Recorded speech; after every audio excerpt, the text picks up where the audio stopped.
ভালোবাসা, মাফিয়া ও রহস্যর গল্প পেতে আমাদের এই চ্যানেলটি সাবস্ক্রাইব করে পাশে থাকা বেল আইকনটি বাজিয়ে দিও। কেমন?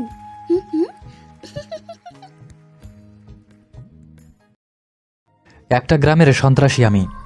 লোকজনের জিনিসপত্র লুটতেই আমি অনেক পারদর্শী। খারাপ কাজ আমার হাতের কাছে খেলা। আজকেও একটা বাড়িতে লুট করছি। চারপাশের মানুষ আমাকে দেখছে, কিন্তু কিছুই বলার সাহস পাচ্ছে না, কারণ সবাই ভালো করেই জানে আমি খুবই ভয়ঙ্কর একজন সন্ত্রাসী। আমার সাথে আরও একজন থাকে, সে হলো রনি। দুইজনই বড় মাপের সন্ত্রাসী। ঠাস ঠাস করে হঠাৎ করে একটা বৃদ্ধা মহিলা এসে আমার গালে থাপ্পড় মারল। এর কারণও আছে।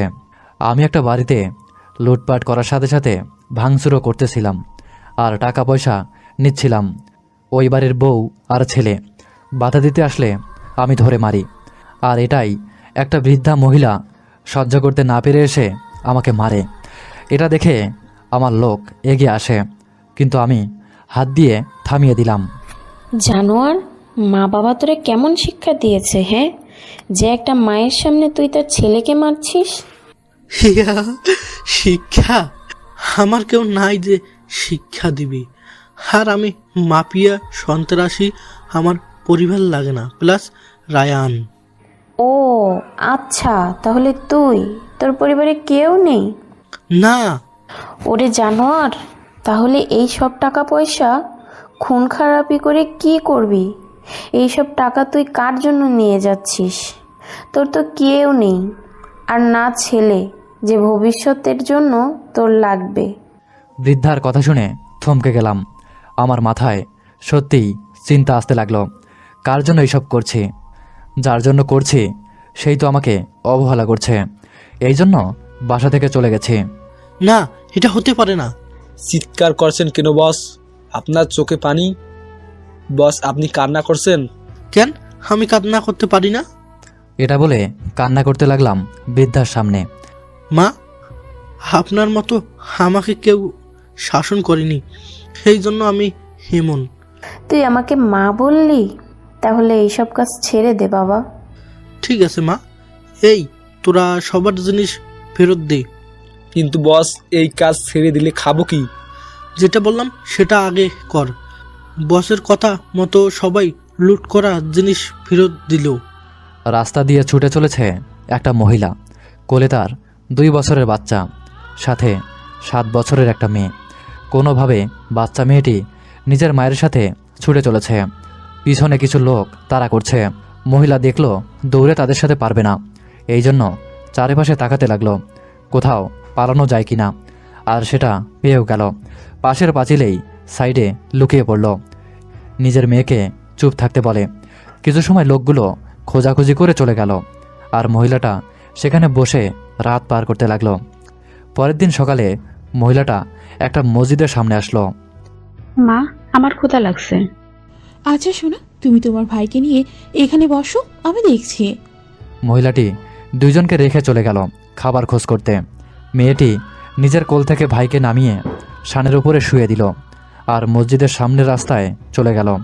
মুয়াজ্জিন সাহেব মসজিদে ঢুকতে গিয়ে দেখল একটা বাচ্চা ছেলে কান্না করছে।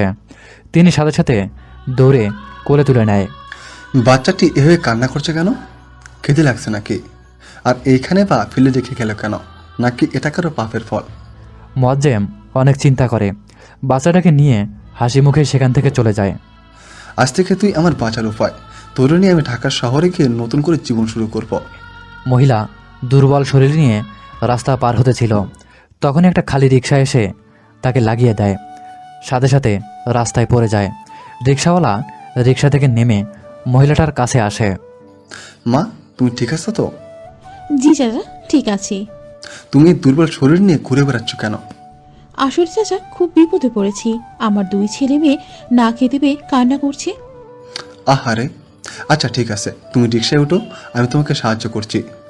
অনেক অনেক ধন্যবাদ আপনাকে। লোকটা নিতান্তই ভালো, না হলে কাউকে এভাবে সাহায্য করতে চাইতো না। মহিলাটা রিক্সায় উঠে বসলো। লোকটা নিজেই রিক্সা চালাতে শুরু করলো। মহিলাটার বলা রাস্তায় যেতে লাগলো। ছোট বাচ্চা মেয়েটা রাস্তায় দাঁড়িয়েছিল তখনও। একটা প্রাইভেট কার এসে পড়ল আর মেয়েটি ধাক্কা খেয়ে মাটিতে পড়ে গেল। সাথে সাথেই জ্ঞান হারিয়ে যায়। গাড়ি থামিয়ে দ্রুত গাড়ি থেকে নামলো একটা লোক, যার নাম শাহেদ। নেমে দেখলো একটা বাচ্চা মেয়ে। এই দেখতো এখনো বেঁচে আছে নাকি? শাহেদের কথা শুনে ড্রাইভার দেখলো এখনও বেঁচে আছে। স্যার এখনো বেঁচে আছে। চারপাশে দেখো, কাউকে দেখতে পাও নাকি? ড্রাইভার চারিপাশে খোঁজ করে কাউকেই পেল না। স্যার কেউ নেই। আচ্ছা ঠিক আছে, তাড়াতাড়ি গাড়িতে তোল, সুস্থ হলে ঠিকানা নিয়ে যাব। শাহেদের কথা শুনে ড্রাইভার মেয়েটাকে গাড়িতে বসালো আর সেখান থেকে চলে গেল। মহিলাটা রিকশায় করে যেই মসজিদের সামনে আসলো, কিন্তু গেটের কাছেই কাউকেই দেখতে পেল না। তাড়াতাড়ি নেমে সারা জায়গা খুঁজতে লাগলো, কিন্তু পেল না। পাগলের মতো কান্না করতে লাগলো। আমার ছেলে মেয়ে, আমার সন্তান কোথায় গেল ওরা? মা তুমি শিওর তো তোমার সন্তানদের এখানে রেখে গেছিলে? হ্যাঁ, আমার ঠিক মনে আছে। দুজনে অনেক খুঁজলো, কিন্তু পেল না। মহিলাটা কান্না করতে লাগলো। দেখো কান্না করে লাভ নেই, অনেক তো খুঁজলে, তাছাড়া এই সব জায়গায় খুঁজলাম। আমার এখন কি হবে? স্বামী সন্তান সব হারালাম। আমার একটা ছোট নাতি আছে, তার মা বাবা নেই, আর তুমি তোমার সন্তান হারিয়েছ। তাই বলছিলাম যে তুমি যদি আমার সাথে থাকো আর আমার নাতিটারে মানুষ করো, কিন্তু আমার ছেলে মেয়ে? ওদের আমি খুঁজতে থাকবো। ঠিক আছে চাচা। চাচা নয়, আজ থেকে বাবা বলে রেখো। ঠিক আছে বাবা। চলো এখন আমার বাসায় যাই। কিন্তু আমার সন্তান? আল্লাহ চাইলে খুব তাড়াতাড়ি পাবে। মহিলাটি কান্না করতে লাগলো। লোকটা বুঝিয়ে তাকে রিকশাতে তুলে বাসার দিকে রওনা দিল। শাহেদ শিকদার হাসপাতালে মেয়েটাকে নিয়ে যায়। কিছু সময় পর তার জ্ঞান ফিরে আসে আর কান্না করতে লাগলো। মা, আমার মা কোথায়? আর ভাই কোথায়? তুমি কান্না বন্ধ করো, তারপর আমাকে বলো কি হয়েছে। আমার মা, ভাই এই মসজিদের কাছেই ছিল। আমি এখনই সেখানে যাব। ঠিক আছে, আমি তোমাকে এখনই সেই জায়গায় নিয়ে যাচ্ছি। শাহেদ মেয়েটাকে নিয়ে আবারও আগের সেই মসজিদের কাছে আসলো। মেয়েটা চারিপাশে কাউকে দেখলো না, এমনকি নিজের ভাই ছিল তাকেও পেল না। এটা দেখে মেয়েটি খুবই কান্না করতে লাগলো। আমার মা, ভাইরা কোথায়? খুব কান্না করতে লাগলো হেসকি তুলে। আরে কান্না করে না, হয়তো তারা কোথাও চলে গেছে। অনেক সময় তো হলো, তুমি এখানে ছিলে না। এখন আমি কোথায় যাব? আমি কি করব? চিন্তা করতে হবে না, তুমি আজ থেকে আমার সাথেই থাকবে। কিন্তু আমার মা? তোমার মাকে অবশ্যই পাবো। তাছাড়া তুমি আমার কাছে নিজের মেয়ের মতো করে রাখবো। যাবি আমার সাথে? ঠিক আছে। মেয়েটা মাথা ঝাঁকিয়ে হ্যাঁ বলল। শাহেদ মেয়েটাকে নিয়ে নিজের বাসার দিকে চলে গেল। কিছু মুহূর্তের মাঝেই সব ওলটপালট হয়ে গেল। কার ছেলে মেয়ে কার কাছে গেল, ভবিষ্যতে কি হবে তা অজানা। দীর্ঘ 5 বছর পর পড়াশোনা শেষ করে বাসায় ফিরছে মাহিম শাহরিয়ার। এই জন্য পুরো শাহরিয়ার ভবন সাজিয়েছে মাহিমের বাবা নাজমুল শাহরিয়ার। দুপুর গড়িয়ে বিকেল হয়েছে। এই সময়ে ঢাকা শহরে বেশিরভাগ মানুষ ঘুরতে ব্যস্ত, আবার কেউ নিজের কাজে। ভিড়ের মাঝে মাহিম নিজের গাড়ি করে বাসায় ফিরছে। সামনে ও পিছনে 2টা করে গাড়ি, যেটায় মাহিমকে প্রোটেক্ট দেওয়ার জন্য। হঠাৎ গাড়ি পরপর থেমে গেল। মাহিম সামনে তাকিয়ে দেখল গাড়ি ট্রাফিকে আটকে পড়েছে। মাহিম বিরক্ত নিয়ে পাশের জানালা খুলে রাস্তার পাশের চোখ যেতেই তার চোখ থমকে গেল। এক রূপসী মেয়ে ফুচকার দোকানে বসে বান্ধবীদের সাথে ফুচকা খাচ্ছে। মাহিম তার সম্পূর্ণ মুখ দেখতে পারছে না, কারণ পাশে আরেকটা গাড়ি দাঁড়িয়ে আছে। মাহিম অনেক চেষ্টা করলো, কিন্তু ব্যর্থ হলো। মেয়েটার হাতে সুন্দর করে কিছু লেখা, কিন্তু দূরে থেকে বুঝতে পারছে না। হঠাৎ গাড়ি চলতে শুরু করলো। কিছু সময়ের জন্য মাহিমের সামনে মেয়েটার চেহারা ভেসে ওঠে। মাহিমের মুখ দিয়ে একটা কথাই শোনা গেল, অপরূপ সুন্দর বালিকা তুমি। শাহরিয়ার ভিলার গেটের দরজা খুলে দিলে পরপর গাড়ি প্রবেশ করলো। ঢাকা শহরে যদি কিছু নামি দামি বাড়ি থাকে, তাহলে তার মাঝে এই শাহরিয়ার ভিলা অন্যতম। গার্ড এসে গাড়ির দরজা খুলে দিল। আমি বের হবার সাথে সাথেই সবাই ফুল ছুঁড়ে মারতে লাগলো। আমার বাবা নাজমুল সাহেব এসে আমাকে জড়িয়ে ধরল। কেমন আছো মাই সান? আলহামদুলিল্লাহ, তুমি কেমন আছো? তুই চলে আসছিস?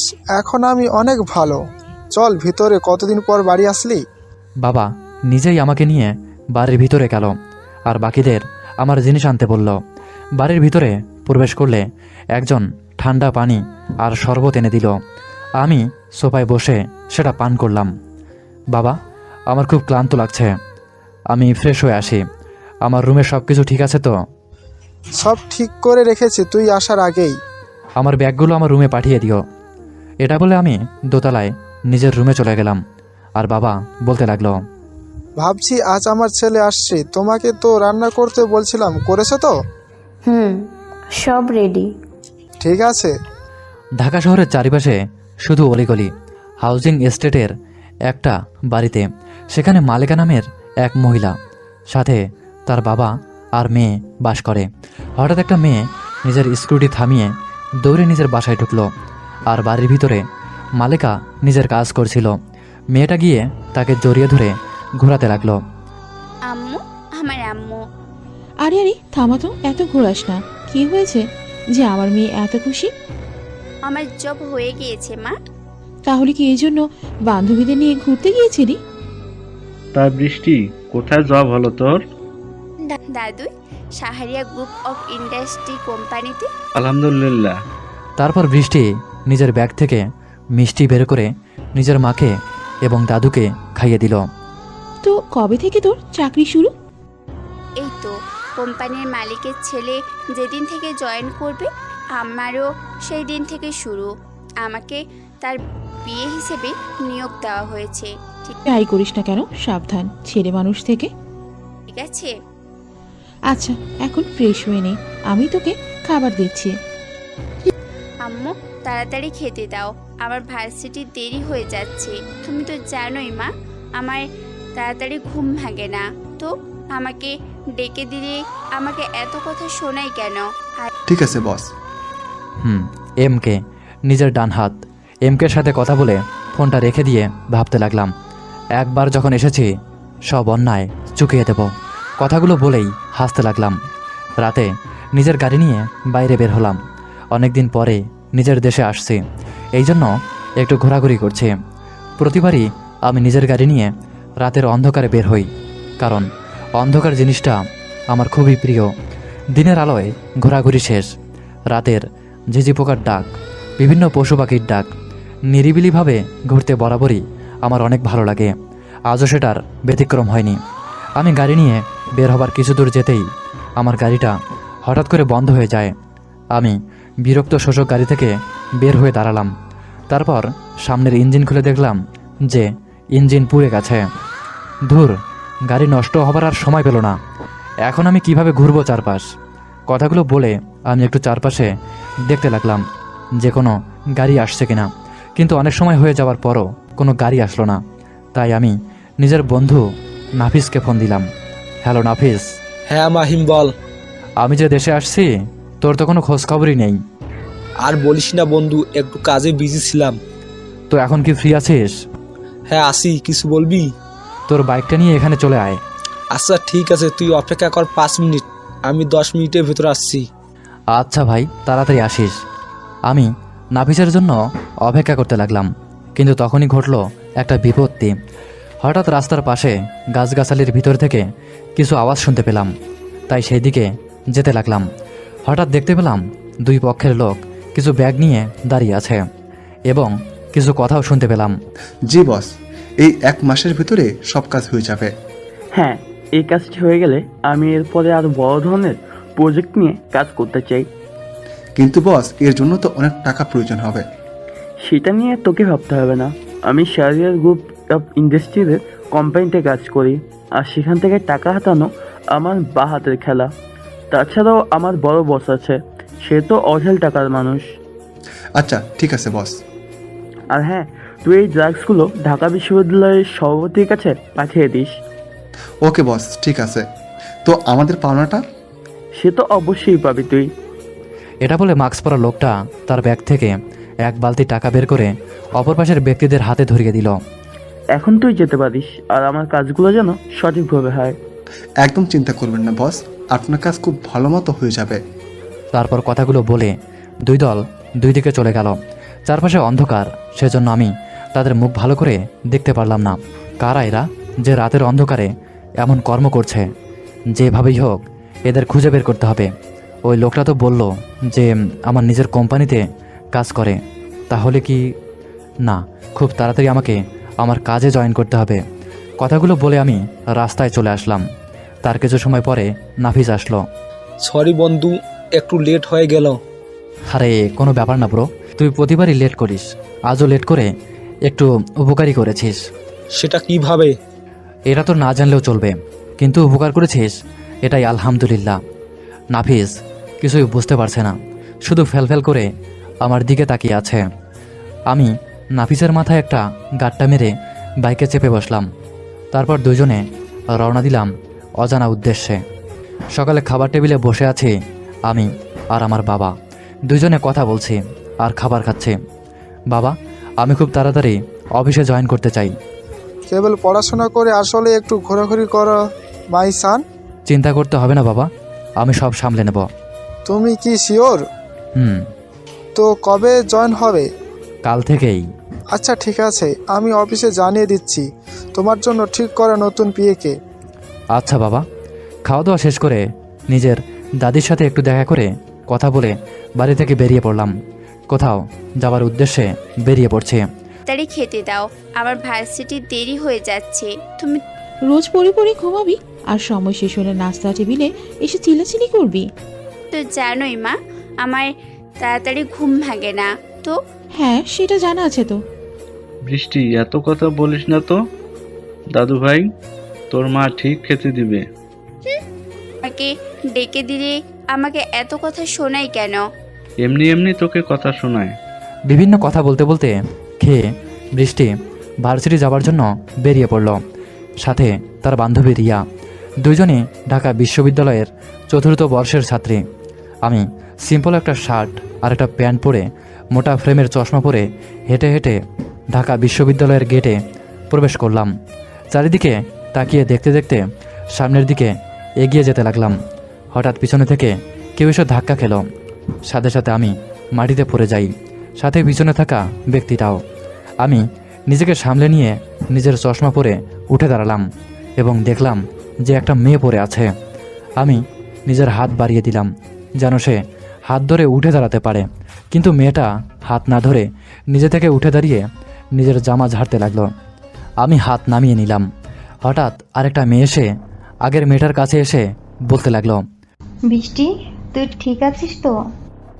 তুই এত জোরে তাড়াই না দিলে এই খাম্মার সাথে আমার ধাক্কা লাগতো না। উফ, মনে হচ্ছে আমার কোমরটাই ভেঙে গেছে। আম্মা কই? আমি তো দেখছি না। এই যে দেখছিস না কেমন হাঁ করি তাকিয়ে আছে, হাত পা দেখ একদম অক্টোপাসের মতো। বৃষ্টি আমাকে দেখিয়ে বলল। আমি তো বৃষ্টির কথা শুনেই অবাক। হে মিস, অক্টোপাস কারে বলছেন? আপনি তো একটা শাকচুন্নি, কই থেকে দৌড়ে এসে কথা নেই বার্তা নেই দিলেন ধাক্কা। তো ভুলেও আমাকে শাকচুন্নি বলবি না। শাকচুন্নি তুই, তোর বউ। ওই মিস, আমি এখনো বিয়ে করিনি। তো পরে তো বিয়ে করবেন, তখন তো হবেই। এই বৃষ্টি, ঝগড়া বাদ দে আর চল, ক্লাস করতে হবে। এমনিতে তোর জন্য রোজ আসা হয় না, আজ এসেও কি মিস করবি? আজ ক্লাস করব, না হলে তোরে দেখে নিতাম এই বৃষ্টিকে ধাক্কা দেওয়ার ফল। এই কথাটা বলার সময় সেখানে উপস্থিত হলো নিলয় আর তার দলবল। এসেই বৃষ্টিকে বলতে লাগলো, কোনো সমস্যা বৃষ্টি? এই ছোট লোক কি তোমাকে কোনোভাবেই বিরক্ত করেছে? ছেলে তোমাকে বলেই লাভ নেই। তুমি তো জানো আমি তোমাকে কত ভালোবাসি, আর তোমার সমস্যা মানে আমার সমস্যা। আর ফালতু কথা শোনার টাইম নেই আমার। এই চলো তো। বলে বৃষ্টি আর রিয়া চলে গেল। আমি এক ধ্যানে তার চলে যাওয়ার দিকে তাকিয়ে আছে। হঠাৎ নিলয় আমার বুকে থাপ্পড় মারল, সাথে সাথে আমি নিজের বুকে হাত দিলাম। তুই কে আমি জানি না, কিন্তু ভুলেও আমার বৃষ্টির দিকে নজর দিবি না। ভার্সিটিতে আসছিস, পড়বি, চলে যাবি, কিন্তু বেশি কিছু করলে আমাকে তো চিনিস। কে ভাই আপনি? আরে এই নিলয়কে চেনে না, দেখ কত বড় গাদা। নিলয়ের সাথে থাকা আবির বলল, আরে নীলা ভাই, হ্যালো, এই ভার্সিটি বস। আর তার ভাইকে জানিস? কে ভাই? রকি ভাই, ঢাকা শহরের কিং ও এই বিশ্ববিদ্যালয়ের বিপি। ওরে বাবা, সরি, আপনার সামনে আর আসবো না। ঠিক এইভাবেই ভয় দেখতে চাই আমি, হি হি হি। আমি মাথা নিচু করে চলে গেলাম। সবার আড়ালে যেতেই আমার মুখে মুচকি হাসি ছিল, সেটা কারো নজরে পড়ল না। নিলয় এই ভার্সিটির সব থেকে খারাপ ছেলে। সে বৃষ্টির সাথে অনার্স লাস্ট ইয়ারে পড়ে। প্রথম দিন থেকেই বৃষ্টিকে লাইক করে, কিন্তু বৃষ্টি তাকে পাত্তা দেয় না। কারণ সবাই জানে নিলয় অনেকের জীবন নিয়েই খেলেছে, অনেক মেয়েকে ধর্ষণ করেছে, কিন্তু ভাইয়ের পাওয়ারে কেউ কিছুই বলতে পারে না। May I come in sir? কেমন আছেন স্যার? আলহামদুলিল্লাহ। তুমি কেমন আছো? আর দেশে কবে ফিরলে? 2 দিন হচ্ছে স্যার। পড়াশোনা শেষ তাহলে? হ্যাঁ স্যার। তো এখন কি করতে চাচ্ছ? বাবার বিজনেস ধরবে কি? সেটাই করব স্যার, কিন্তু আপনার সাথে আমার কিছু কথা ছিল। ঠিক আছে, বলো। তার আগে একটু অপেক্ষা করো, কিছু নিয়ে আসতে বলি। এরপর ভার্সিটির প্রধান অধ্যাপক পিয়নকে বলে কিছু নাস্তা নিয়ে আসতে বলল। তো মাহিম, তোমার সে আগের রূপ পাল্টালে না? এটাই আমার পছন্দ স্যার। তো কি বলবে জানো? হ্যাঁ স্যার, আসলে স্যার আমি এখানে শিক্ষক হিসেবে জয়েন করতে চাই। নিজের বাবার বিজনেস ছেড়ে হঠাৎ শিক্ষকতা? তারপর আমি নিজেই সব কিছু বুঝিয়ে বললাম। স্যার আমার সব কথাই বুঝতে পারলো। তারপর বলল, আচ্ছা ঠিক আছে, তোমার ব্যবস্থা করে দেব। তো কয়টা আর কোন ডিপার্টমেন্টে নিতে চাও? 4th বর্ষের ক্লাসে। আর কোন বিভাগে এটা আমি পরের দিন এসে বলবো। আচ্ছা ঠিক আছে। আমি আরও কিছু সময় স্যারের সাথে কথা বললাম, নাস্তা সেরে নিলাম। কিছুক্ষণ পর, স্যার আমি তাহলে আসি, ইনশাআল্লাহ কাল দেখা হবে। ওকে মাহিম। আমি স্যারের থেকে বিদায় নিয়ে রুম থেকে বেরিয়ে পড়লাম। আর অধ্যাপক আলফাজউদ্দিন নিজেই বলতে লাগলো, না জানি ভবিষ্যতে কি ঘটাবে, তবে ভালো খারাপ কিছু একটা হবে সেটা বোঝাই যাচ্ছে। এখন শুধু দেখার অপেক্ষা। হাঁটতে হাঁটতে ক্যাম্পাস থেকে বেরিয়ে গেলাম। চারপাশে চোখ বুলিয়ে একজনকে খুঁজতে লাগলাম, কিন্তু কাঙ্ক্ষিত ব্যক্তিকে পেলাম না। তারপর বিরক্ত হয়ে সেখান থেকে চলে গেলাম। চারপাশে নিরিবিলি, লোকালয় থেকে অনেক দূরে, চারিপাশে গাছপালা শুধু। রাতের অন্ধকারে এই দিকে কেউ আসে না বললেই চলে। একজন ব্যক্তি, যার কিনা সারা শরীর ঢাকা, মুখে জোকার মাস্ক, এক নজরে সামনের দিকে তাকিয়ে হেঁটেই চলেছে। হঠাৎ একটা বড় গাছের কাছে চলে আসলাম। গাছের একটা জায়গায় হাত দিলাম, সাথে সাথে গাছ থেকে একটা দরজা বেরিয়ে আসলো। সেই গাছের ভিতরে ঢুকে যাবার সাথে সাথে দরজাটা আবারও আগের মতো হয়ে গেল, যেটা লোক চক্ষুর আড়ালে। আমি ভিতরে প্রবেশ করলাম, সাথে একজন আমাকে এসে কুর্নিশ করলো। আপনাকে স্বাগতম মাফিয়া বস এমকে। সবাই উপস্থিত তো? জি বস। সবগুলো গেট বন্ধ করে দিয়েছ তো?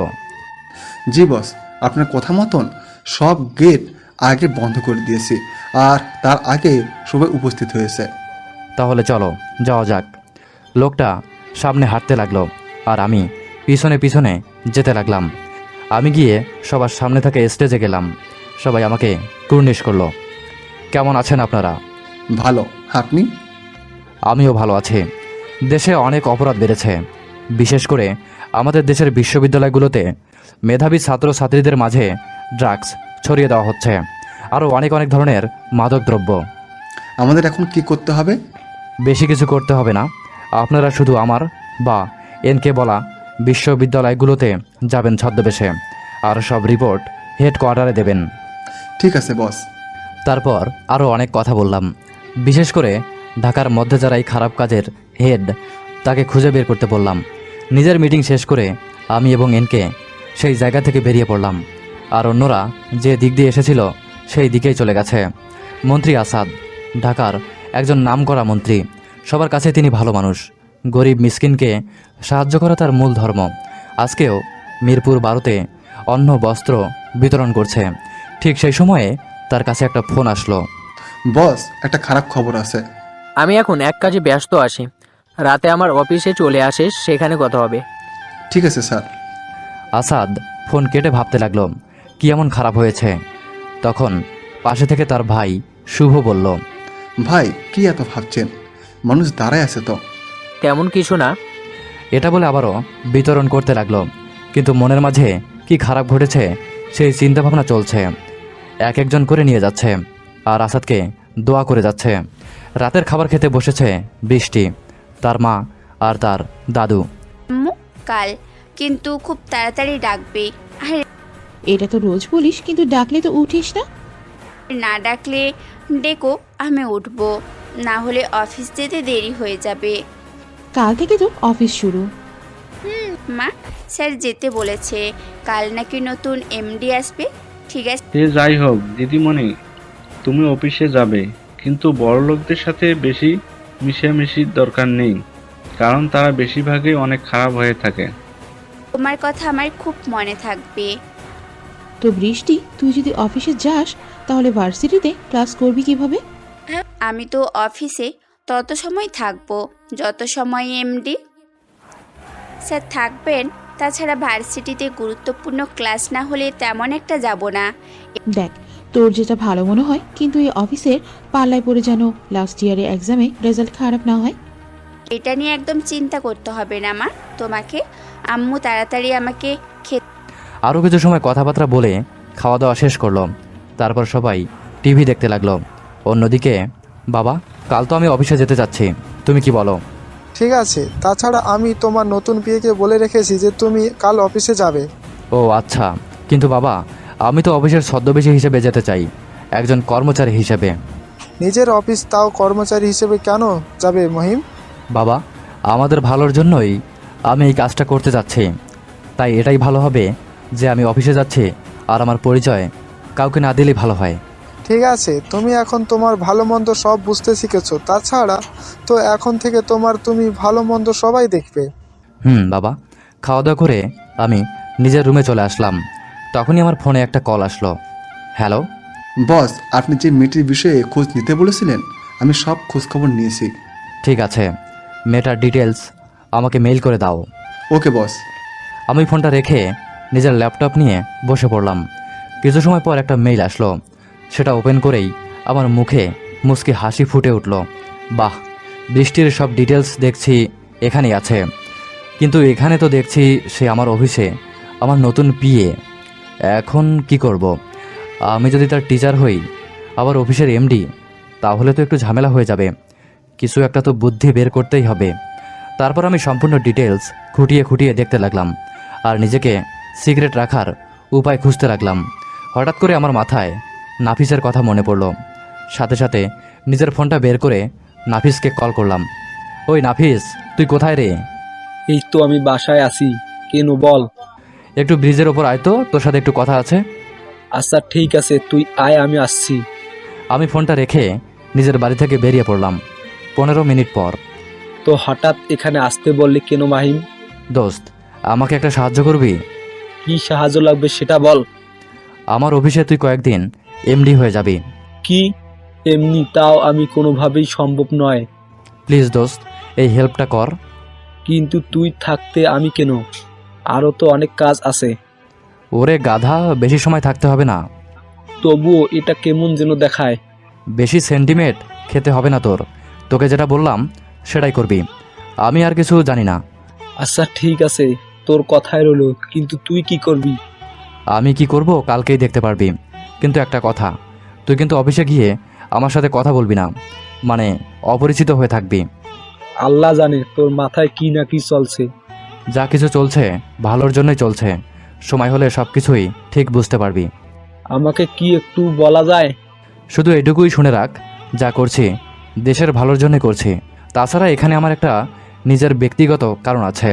কি কারণ রে ভাই? ভাবি পেলি নাকি? ওই তেমনই কিছু একটা, তোকে সব পরে বলবো। ওকে। আর হ্যাঁ, কি করতে হবে না হবে আমি তোকে সব জানিয়ে দেব। আচ্ছা। তারপর নাফিস এবং আমি আরও অনেক সময় নিজেদের মধ্যে আলোচনা করলাম আর আড্ডা দিতে লাগলাম। কিছু সময় আড্ডা দিয়ে দুইজনই নিজেদের বাড়ির দিকে রওনা হলাম। খুব তাড়াতাড়ি আমি সব কিছুই দেখে নেব। তাছাড়া আমার মনে ধরা ব্যক্তিটিকেও আমার মনের কথা জানিয়ে দেব। এখন শুধু সময়ের অপেক্ষা। তারপর রাত 10টা। নিজের অফিসে বসে আছে আসাদ। দেখে মনে হচ্ছে কারোর জন্য অপেক্ষা করছে। ভাইজান, আপনি বাড়ি যাবেন না? যাব। এখানে একজনের আসার কথা ছিল, তাই। আমার মনে হয় না সে আসবে। তার কথাই কোনো নড়চড় না হয়, বলেছে যখন নিশ্চয়ই আসবে। কিছু সময় অপেক্ষা করার পর মুখ ঢেকে একজন আসলো, যার চোখ দুটো ছাড়া কিছুই দেখা যাচ্ছে না। সরি বস, আসতে একটু লেট হয়ে গেল। এত ফর্মালিটি না দেখে এইটা বল যে কি খবর আনছিস। বস, কে যেন আপনার কুষ্টিয়া শাখার লোককে মেরে ফেলেছে। কি? কার এত বড় সাহস যে আমার লোককে মেরেছে? সেটা এখনো বুঝতে পারিনি, কিন্তু তার লাশের পাশে একটা জোকার মাস্ক ছিল। Joker marks? এটা বলে আসাদ কিছু একটা ভাবতে লাগলো। কি হলো ভাই, কি ভাবছেন? ভাবছি কে এমন করতে পারে। এই পদ্ধতিতে তো একজন খুন করে। কার কথা বলছেন বস? আজ থেকে 4 বছর আগে ঠিক এইভাবে এমকে নামে ছদ্মবেশী মাফিয়া খুন করত, আর তারপর তাকে হঠাৎ গায়েব হয়ে যাওয়া দেখি। কিন্তু শুধু বাংলাদেশ থেকে অন্য দেশে তার জন্য রাজ্য বিস্তার করে গিয়েছে, বিশেষ করে ইউএসএ। ভাই, এই খুনের মানে তো সে এখন বাংলাদেশে। এখন কি করব? তেমন কিছু না, বেশি পারলে খতম করে দিব আমার এলাকায় আসলে। আর তুই খোঁজ লাগা এই খুনের রহস্য। ঠিক আছে বস, এখন তাহলে আমি যাই। যেতে পারিস। লোকটা চলে গেল। তখন শুভ বলল, ভাই, এমকে নজর হয়তো তোমার দিকে পড়েছে। পড়তে দে, আমিও তার সাথে খেলতে চাই, দেখি কতটা বড় হয়েছে সে। আমাকে খেতে দাও। স্যার বলেছিল যে 8টার আগে আমাকে অফিসে যেতে হবে, আর এখন 8টা বাজতে চললো, আর তুমি কেবল আমাকে ডেকে তুললে। আচ্ছা, তুমি কেবল আমাকে ডেকে তুললে। বৃষ্টি বলল, তোর তো কখন থেকেই ডাকছি, কিন্তু তুই ওঠার নামই নিস না। আচ্ছা ঠিক আছে, এত জ্ঞান দিও না, তাড়াতাড়ি খেতে দাও। খা, সাবধানে যাস বৃষ্টি। আমি খাওয়া দাওয়া সেরে কম দামি পোশাক পরে বেরিয়ে পড়লাম। কিছু সময় পরে শাহরিয়ার কোম্পানির সামনে চলে আসলাম। অফিসে ঢোকার আগে একটা মাস্ক পরলাম, যাতে আমাকে কেউ চিনতে না পারে। আমি লিফটে প্রবেশ করলাম, কিন্তু একটু সময় বাদে তাড়াহুড়ো করে একটা মেয়ে প্রবেশ করলো। অসাবধানতার কারণে মেয়েটা এসে আমার গায়ের ওপর পড়ল। মেয়েটা তাড়াতাড়ি নিজেকে সামলে নিল। আরে, এটা সেদিনের সেই মেয়েটা যার তার সাথে ধাক্কা খায় নাকি আল্লাহ জানে। আমি এসব মনে মনে বললাম। সরি মিস্টার, আমি দেখতে পারিনি। It's okay. যাক, তাহলে আমাকে চিনতে পারেনি। আমি মনে মনে বললাম। আসলে লিফটে আসা মেয়েটা হলো বৃষ্টি। দেরি হয়ে যাবার কারণে তাড়াতাড়ি করে লিফটে ঢুকতে গিয়ে আমার সাথে ধাক্কা খায়। সবাই দাঁড়িয়ে আছে নতুন এমডিকে বরণ করে নেওয়ার জন্য। কিছু সময় পর নতুন এমডি আসলো। তারপর বৃষ্টি গিয়ে তাকে ফুল দিয়ে শুভেচ্ছা জানালো। আপনাকে আমাদের সবার পক্ষে থেকেই স্বাগত। ধন্যবাদ। নতুন এমডি অফিসে এসে হলরুমে আসলো। আমার নাম নাফিস শাহরিয়ার, আপনাদের নতুন এমডি। আগে কেমন কাজ হয় যে জানি না, কিন্তু আজ থেকে আমার স্টাইলে কাজ হবে। কেউ ফাঁকি দিলে তাকে আর অফিসে আসতে হবে না। এখন যে যা কাজে যাও। নাফিস প্রথম দিন এসেই এমন কথা বলবে অফিসে কেউ আশা করেনি। সবাই যে যার কাজে চলে গেল। মিস বৃষ্টি, আপনি আমার রুমে আসুন। এটা বলে নাফিস চলে গেল। আমি ঠিক এমডির পাশের রুমে বসে কাজ করছি। নাফিস রুমে যাবার সাথে সাথে বৃষ্টি রুমের দরজার কাছে এসে হাজির হলো। বেশ কিছু সময় দাঁড়িয়ে থাকার পর দরজায় নক করলো। স্যার, ভিতরে আসতে পারি? হ্যাঁ, এসো। অনুমতি পেয়ে বৃষ্টি ভিতরে প্রবেশ করলো। তুমি আমার নতুন পিএ, তো পিএর কাজ সম্বন্ধে কোনো কিছু ধারণা আছে তোমার? স্যার, না স্যার, কিন্তু তবু তাড়াতাড়ি হয়ে যাবে। ঠিক আচ্ছা ঠিক আছে, এর আগে সকল ফাইলগুলো আমার কাছে নিয়ে আসো। ঠিক আছে স্যার। বৃষ্টি বাইরে এসে ম্যানেজারের কাছে থেকে পুরনো ফাইলগুলো নিয়ে এসে নাফিসের কাছে দিল। তারপর আবারও বাইরে চলে আসলো। কিছু সময় পর নাফিস পিয়নকে ডাকলো। শোনো, এমডির পাশের রুম যে একটা ছেলে আছে তানভীর, তাকে আমার কাছে নিয়ে এসো। লোকটা এসে দেখলো যে একটা ছেলে বসে কাজ করছে, তাই তাকে বলল, আপনি কি এই অফিসে নতুন? জি। আপনাকে এমডি স্যার ডেকেছে। ঠিক আছে। তানভীর নিজের কাজ ফেলে রেখে এমডির রুমে চলে আসলো। স্যার, আপনি কি আমাকে ডেকেছিলেন? নাফিস কিছু সময় তানভীরের দিকে তাকিয়ে বলতে লাগলো, এখানে সব পুরনো ফাইল আছে, এইসব হিসাব করে দেখো ঠিক আছে কিনা। ঠিক আছে স্যার। আর হ্যাঁ, কোনো ভুল ত্রুটি হয়ে থাকলে সাথে সাথে আমাকে জানাবে। আচ্ছা ঠিক আছে। তানভীর ফাইলগুলো নিয়ে এসে নিজের টেবিলের ওপর রাখলো। এখানে সব আগের ফাইলগুলো রয়েছে। বাহ, এখানে তো সব আগের ফাইল, এখন শুধু দেখতে হবে সব ঠিক আছে কিনা। কথাগুলো বলে তানভীর আস্তে আস্তে করে ফাইলগুলো দেখতে লাগলো। অন্যদিকে বৃষ্টি নিজেই বসে কাজ করছিল। বেশ কয়েকজনের সাথেই তার পরিচয় হয়েছে। নতুন নতুন তো, তাই একটু কাজ কম বাড়ছে। তানভীর সামনে তাকিয়ে দেখলো একটা মেয়ে কিনা কাজ করছে আর বিরক্ত হয়ে চুলগুলো কানের কাছে গুজিয়ে রাখছে। এই দৃশ্য দেখে তো তানভীর একদম ফিদা হয়ে গেল। নিজের কাজ বাদ রেখে এসে মেয়েটার দিকে এক ধ্যানে তাকিয়ে রইল। হঠাৎ বৃষ্টি নিজের বাম দিকে তাকিয়ে দেখল যে একটা ছেলে তার দিকে তাকিয়ে আছে। প্রথমে উপস্থিত তাকিয়ে দেখল যে অন্য কাউকে দেখছে নাকি, কিন্তু না, তার দিকে তাকিয়ে আছে। তাই বৃষ্টি বিরক্ত হয়ে নিজের চেয়ার ছেড়ে হাঁটতেই তার কাছে আসলো এবং চোখের সামনে তুড়ি বাজালো। এই যে মিস্টার, একধানে কি দেখেন? তোমাকে দেখছে। আমাকে দেখেছেন মানে? আমার মাঝে কি আছে? তোমার চোখে অদ্ভুত মায়া, যে মায়ার দিকে তাকিয়ে আমি অতল গভীরে সাগরে হারিয়ে যাচ্ছি। কি এই সবই করতে আসেন নাকি কাজ করতে আসেন? হ্যাঁ তো এবার তানভীরের ধ্যান ভাঙল। সে থমথম খেয়ে গেল। আরে আপনি এখানে? তো আমার দিকে এমনভাবে তাকিয়েছেন আর আমি আসবো না? পরে যদি এমন হয় তাহলে চোখ তুলে নিব। বৃষ্টি থ্রেড দিয়ে বলল। ও আচ্ছা। আচ্ছা, আপনি গরমে মাস্ক পরে আছেন কেন? আপনার এটা আমার একান্ত ব্যক্তিগত। তো দেখছি মেয়েদের থেকেও বেশি লজ্জা। আপনাকে এত জ্ঞান দিতে হবে না, এখন জানতো। আমার সাথে ভালোভাবে কথা বলুন। আমি কিন্তু এই অফিসের এমডি পিএ। ইটস এই কথা শুনে তানভীর তাড়াতাড়ি উঠে দাঁড়ালো আর বলল, সরি ম্যাম। ওকে, মন দিয়ে কাজ করেন, কোনো মেয়ের দিকে না তাকিয়ে। ঠিক আছে। আরও কিছু সময় থ্রেড দিয়ে বৃষ্টি সেখান থেকে চলে গেল আর তানভীর তার চলে যাওয়ার দিকে তাকিয়ে রইল। রাতের অন্ধকারে কিছু একটা ঘটে চলেছে যা মানুষের অজানা। প্লিজ স্যার, আমাকে ছেড়ে দিন।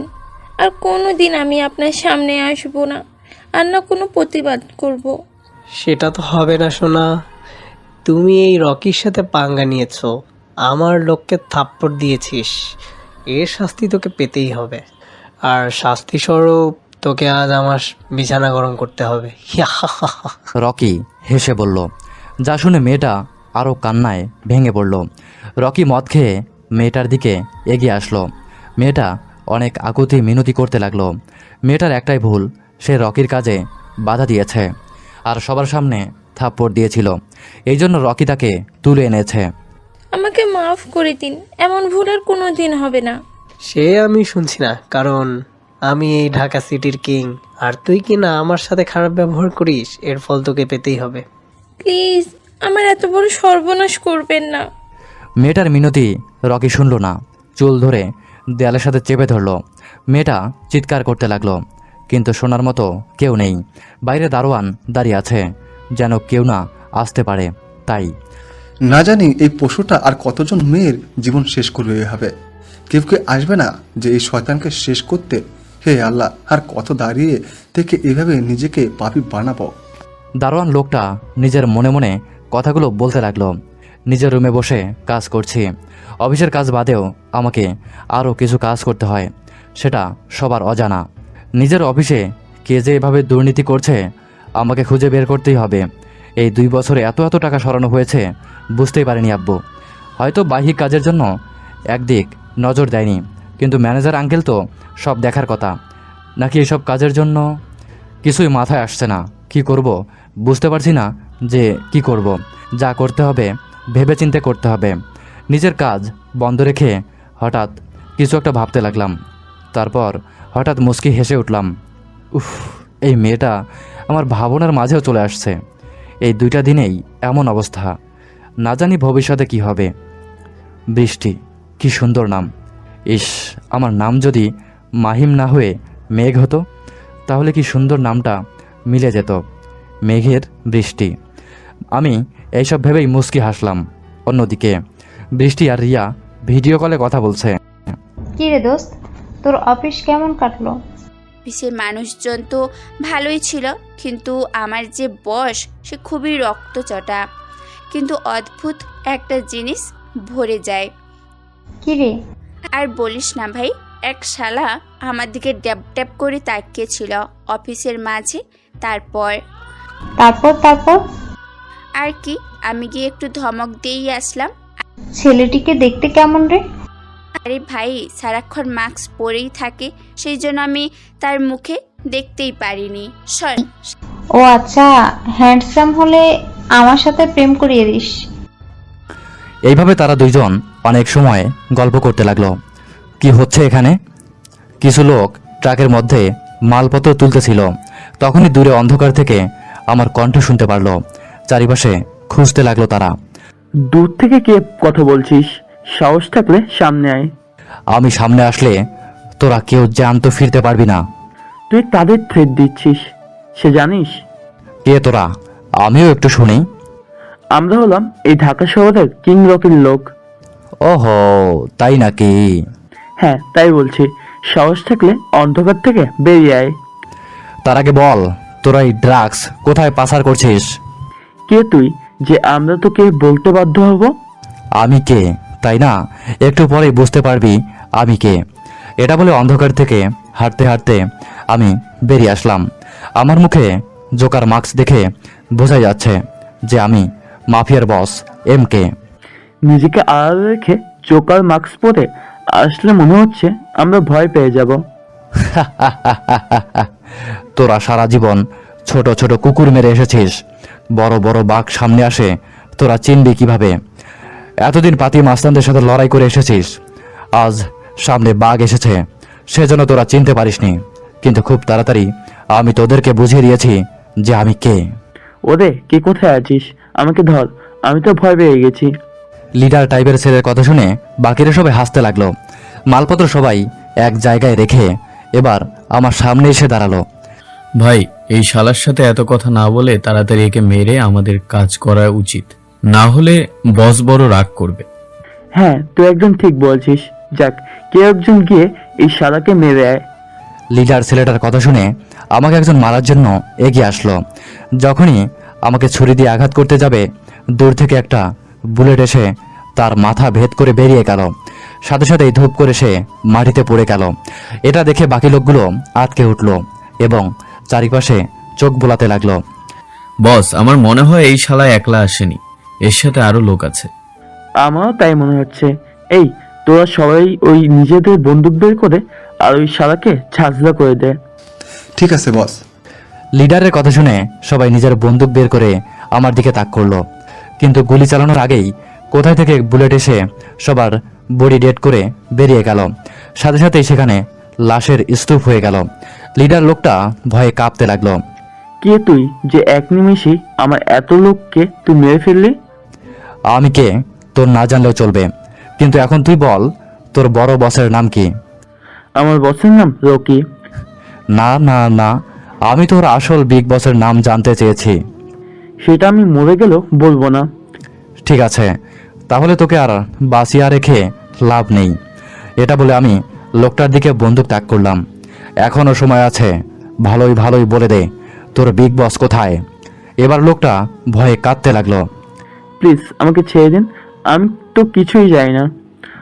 তাহলে তোর বেঁচে থেকে কোনো লাভ নেই, কারণ তোর দ্বারায় হাজার হাজার ছেলে মেয়ে নষ্ট হচ্ছে। এটা বলে আমি লোকটার মাথা বরাবর শুট করলাম। সাথে সাথে সেখানে লোকটা মারা গেল। কেউ একজন আমার কাছে আয়। এটা বলার সাথে সাথেই আমার কাছে একজন ব্যক্তি আসলো। বলুন বস। এই সব কিছু আমার গোডাউনে নিয়ে গিয়ে ড্রাগসগুলো সব পুড়িয়ে ফেল। ঠিক আছে বস। আমি কিছু একটা ভেবে নিজের বাইক নিয়ে চলে গেলাম। আর তারপর লোকটা ড্রাগসের ট্রাক নিয়ে চলে গেল। পরে রইল শুধু লাশ আর লাশ, চারপাশে শুধু রক্তের গন্ধ। ব্রেকিং নিউজ, গাজীপুরের শুনশান এলাকায় রক্তাক্ত অবস্থায় কয়েকজনের মৃতদেহ পাওয়া গিয়েছে। তাদের প্রত্যেকেরই শরীরে গুলি পাওয়া গেছে। তাদের মারার কারণ হচ্ছে এরা নাকি সব ড্রাগস পাচার করত। এই খবরটি আমরা জানতে পেরেছি সেখানে কিছু কাগজ পড়েছিল, সেটার উপর সব ডিটেইল লেখা ছিল, আর এখানে একটা জোকার মাস্ক পড়েছিল। সাংবাদিক আরো অনেক কথা বলতেছিল। এই খবর চ্যানেল তাড়াতাড়ি পাল্টা, আমার রাগ উঠছে। রকি রেগে বলল। রকির পাশে থাকা ছেলেটা তাড়াতাড়ি খবরের চ্যানেল পাল্টালো। কার এত বড় সাহস আমার এলাকাতে এসে আমার লোকেদের মেরে মাল নিয়ে গেছে? ওর বুকের পাটা আছে বলতে হয়, না হলে এই রকির সাথে পাঙ্গা নিত না। বস, ড্রাগসগুলোর কি করবেন? ওখানে তো পুরো 300 কোটি টাকার ড্রাগস ছিল। এটা বলে তুই আবার কাটা ঘায়ে আর লবণ ছিটা দিচ্ছিস? সরি বস, আমি শুধু এর উপায় জানতে চেয়েছি। যার সাথে ডিল করেছিলেন সে যদি... হঠাৎ রকির ফোনে একটা কল আসে। রিসিভ করেই অপর পাশ থেকে শুনতে পারল, বস, কালকের ওই মেয়েটি সুইসাইড করেছে। মিডিয়া এখন উঠে পড়ে লেগেছে। ও আচ্ছা, যেভাবেই হোক এটার ধামা চাপা দিয়ে দে, যত টাকা লাগে আমি দেব। ঠিক আছে বস। ফোন রেখে রকি রেগে চিল্লিয়ে বলে ওঠে, তোরা এমন হা করে আছিস কেন? আমার কি রূপ চেহারা বের হয়েছে? যা, কে আমার এত বড় ক্ষতি করলো খুঁজে বের কর, যা। রকির চিৎকার শুনে সবাই চলে গেল। আর রকি চিন্তা করতে লাগলো, বাংলা বিভাগের ক্লাসের ছেলে মেয়ে নিজেদের মাঝেই কথা বলছে। তখন সেই রুমে প্রধান অধ্যাপক প্রবেশ করলো। তাকে দেখে সবাই চুপ হয়ে দাঁড়িয়ে সম্মান করলো। বৃষ্টি আর অন্যদিকে থাকা নিলয় তো স্যারের সাথে থাকা ছেলেটাকে দেখেই অবাক হয়ে গেল। কারণ না হয় একটু পরেই বুঝতে পারবেন। কেমন আছো সবাই? আলহামদুলিল্লাহ, আপনি কেমন আছেন স্যার? আমার পাশে যাকে দেখছো সে হলো মাহিম ইসলাম, তোমাদের বাংলার নতুন অধ্যক্ষ। তারা কিন্তু স্যার, আগে স্যারের কি হলো?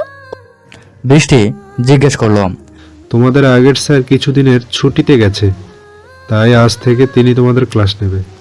ওকে sir, no sir. Ajmal Hossain চলে গেল আর আমি ক্লাস নিতে লাগলাম। সবার সাথে পরিচয় হয়ে নিলাম। আমি তো ক্লাস নিচ্ছি, বৃষ্টি তো একভাবে আমার দিকে তাকিয়ে আছে। বৃষ্টি বুঝতেই পারছে না কেন এমন তাকিয়ে থাকতেই তার ভালো লাগছে। বৃষ্টির পাশে বসে থাকা রিয়া বৃষ্টিকে খোঁচা মারল। হঠাৎ এমন করাতে বৃষ্টি উফ করে চিৎকার করে উঠল। সাথে সাথে সবাই তার দিকে তাকালো। Any problem miss? No sir. মনোযোগ দিয়ে ক্লাস করেন। আমি আবারও ক্লাস নিতে লাগলাম। রে, খোঁচা দিলি কেন? যেভাবে তুই তাকিয়েছিলি আমি তো বুঝতেই ছিলাম। জি স্যার। সে আমি ঠিক বুঝি। দোস্ত, এ তো দেখে আমাদের স্যার। স্যার বা অন্য কিছু আমার কাছে চলবে না। বেশি করলে বাইরে গিয়ে শিক্ষা দিয়ে দিব। আর আমার বৃষ্টির দিকে হাত বাড়ালে ওরে জানে মেরে দিব।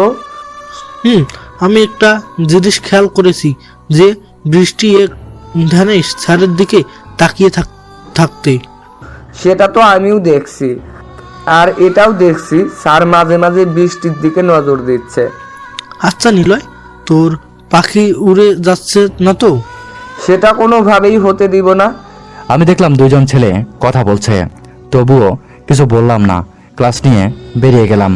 ভার্সিটি শেষ করে বৃষ্টি বের হলো নিজের অফিসে যাবে বলে। তখনই রাস্তার মাঝে নাফিসের সাথে দেখা হয়ে যায়। নাফিস গাড়ি থামিয়ে বৃষ্টিকে বলল, মিস অফিসে যাচ্ছেন তাই না? উঠে পড়েন, আমিও যাচ্ছি। আপনি যান, আমি আসছি। বেশি বুঝেন কেন, উঠে পড়েন। বৃষ্টি দেখলো বেশি কথা বললে হিতে বিপরীত হতে পারে, তাই তাড়াতাড়ি গাড়িতে উঠে পড়ল। নাফিস গাড়ি চালাতে লাগলো। দুজনই চুপ, কেউ কোনো কথা বলছে না। কিছু সময় পর দুইজনে অফিসে চলে আসলো। বৃষ্টি গাড়ি থেকে নেমে দুইজন একসাথে অফিসে প্রবেশ করলো। সবাই একবার তাকিয়ে আবারও নিজেদের কাজে করতে লাগলো। কিন্তু একজন ব্যক্তি খুব গভীরভাবে তাদের দিকে নজর নিক্ষেপ করলো। মিস বৃষ্টি, আপনি নিজের কাজ করার আগে তানভীরের কাছে গিয়ে ফাইলগুলো নিয়ে আপনি দেখুন সব ঠিক আছে কিনা, আর তানভীরকে আমার রুমে আসতে বলুন। ঠিক আছে স্যার। বৃষ্টি তানভীরকে বলল, এই মিস্টার। আমার একটা নাম আছে তানভীর, তাই নাম ধরে রাখবেন। স্যার, গতকাল যে ফাইল দিয়েছিল সেটা আমাকে দিন। আচ্ছা। ওকে। তানভীর ফাইলগুলো দিয়ে দিল। এত গরমে আপনি মাস্ক পরে আছেন কেন? সেটা আমার ইচ্ছা। আমার ইচ্ছে, যার স্যার আপনাকে ডাকছে। এটা বলে বৃষ্টি চলে গেল। আর তানভীর কিছু সময় থেকে মুচকি হেসে স্যারের রুমে চলে আসলো। স্যার, আমাকে ডেকেছিলেন? কালকে ফাইলগুলো চেক করে কিছু পেয়েছেন? জি স্যার, অনেক কিছু পাইছি। দেখি। তানভীর কম্পিউটারে একটা পেন ড্রাইভ সেট করে আস্তে আস্তে সব দেখাতে লাগলো। এই যে স্যার, এই কয় বছরে আপনার অফিস থেকে এত এত টাকা সরিয়েছে কেউ একজন।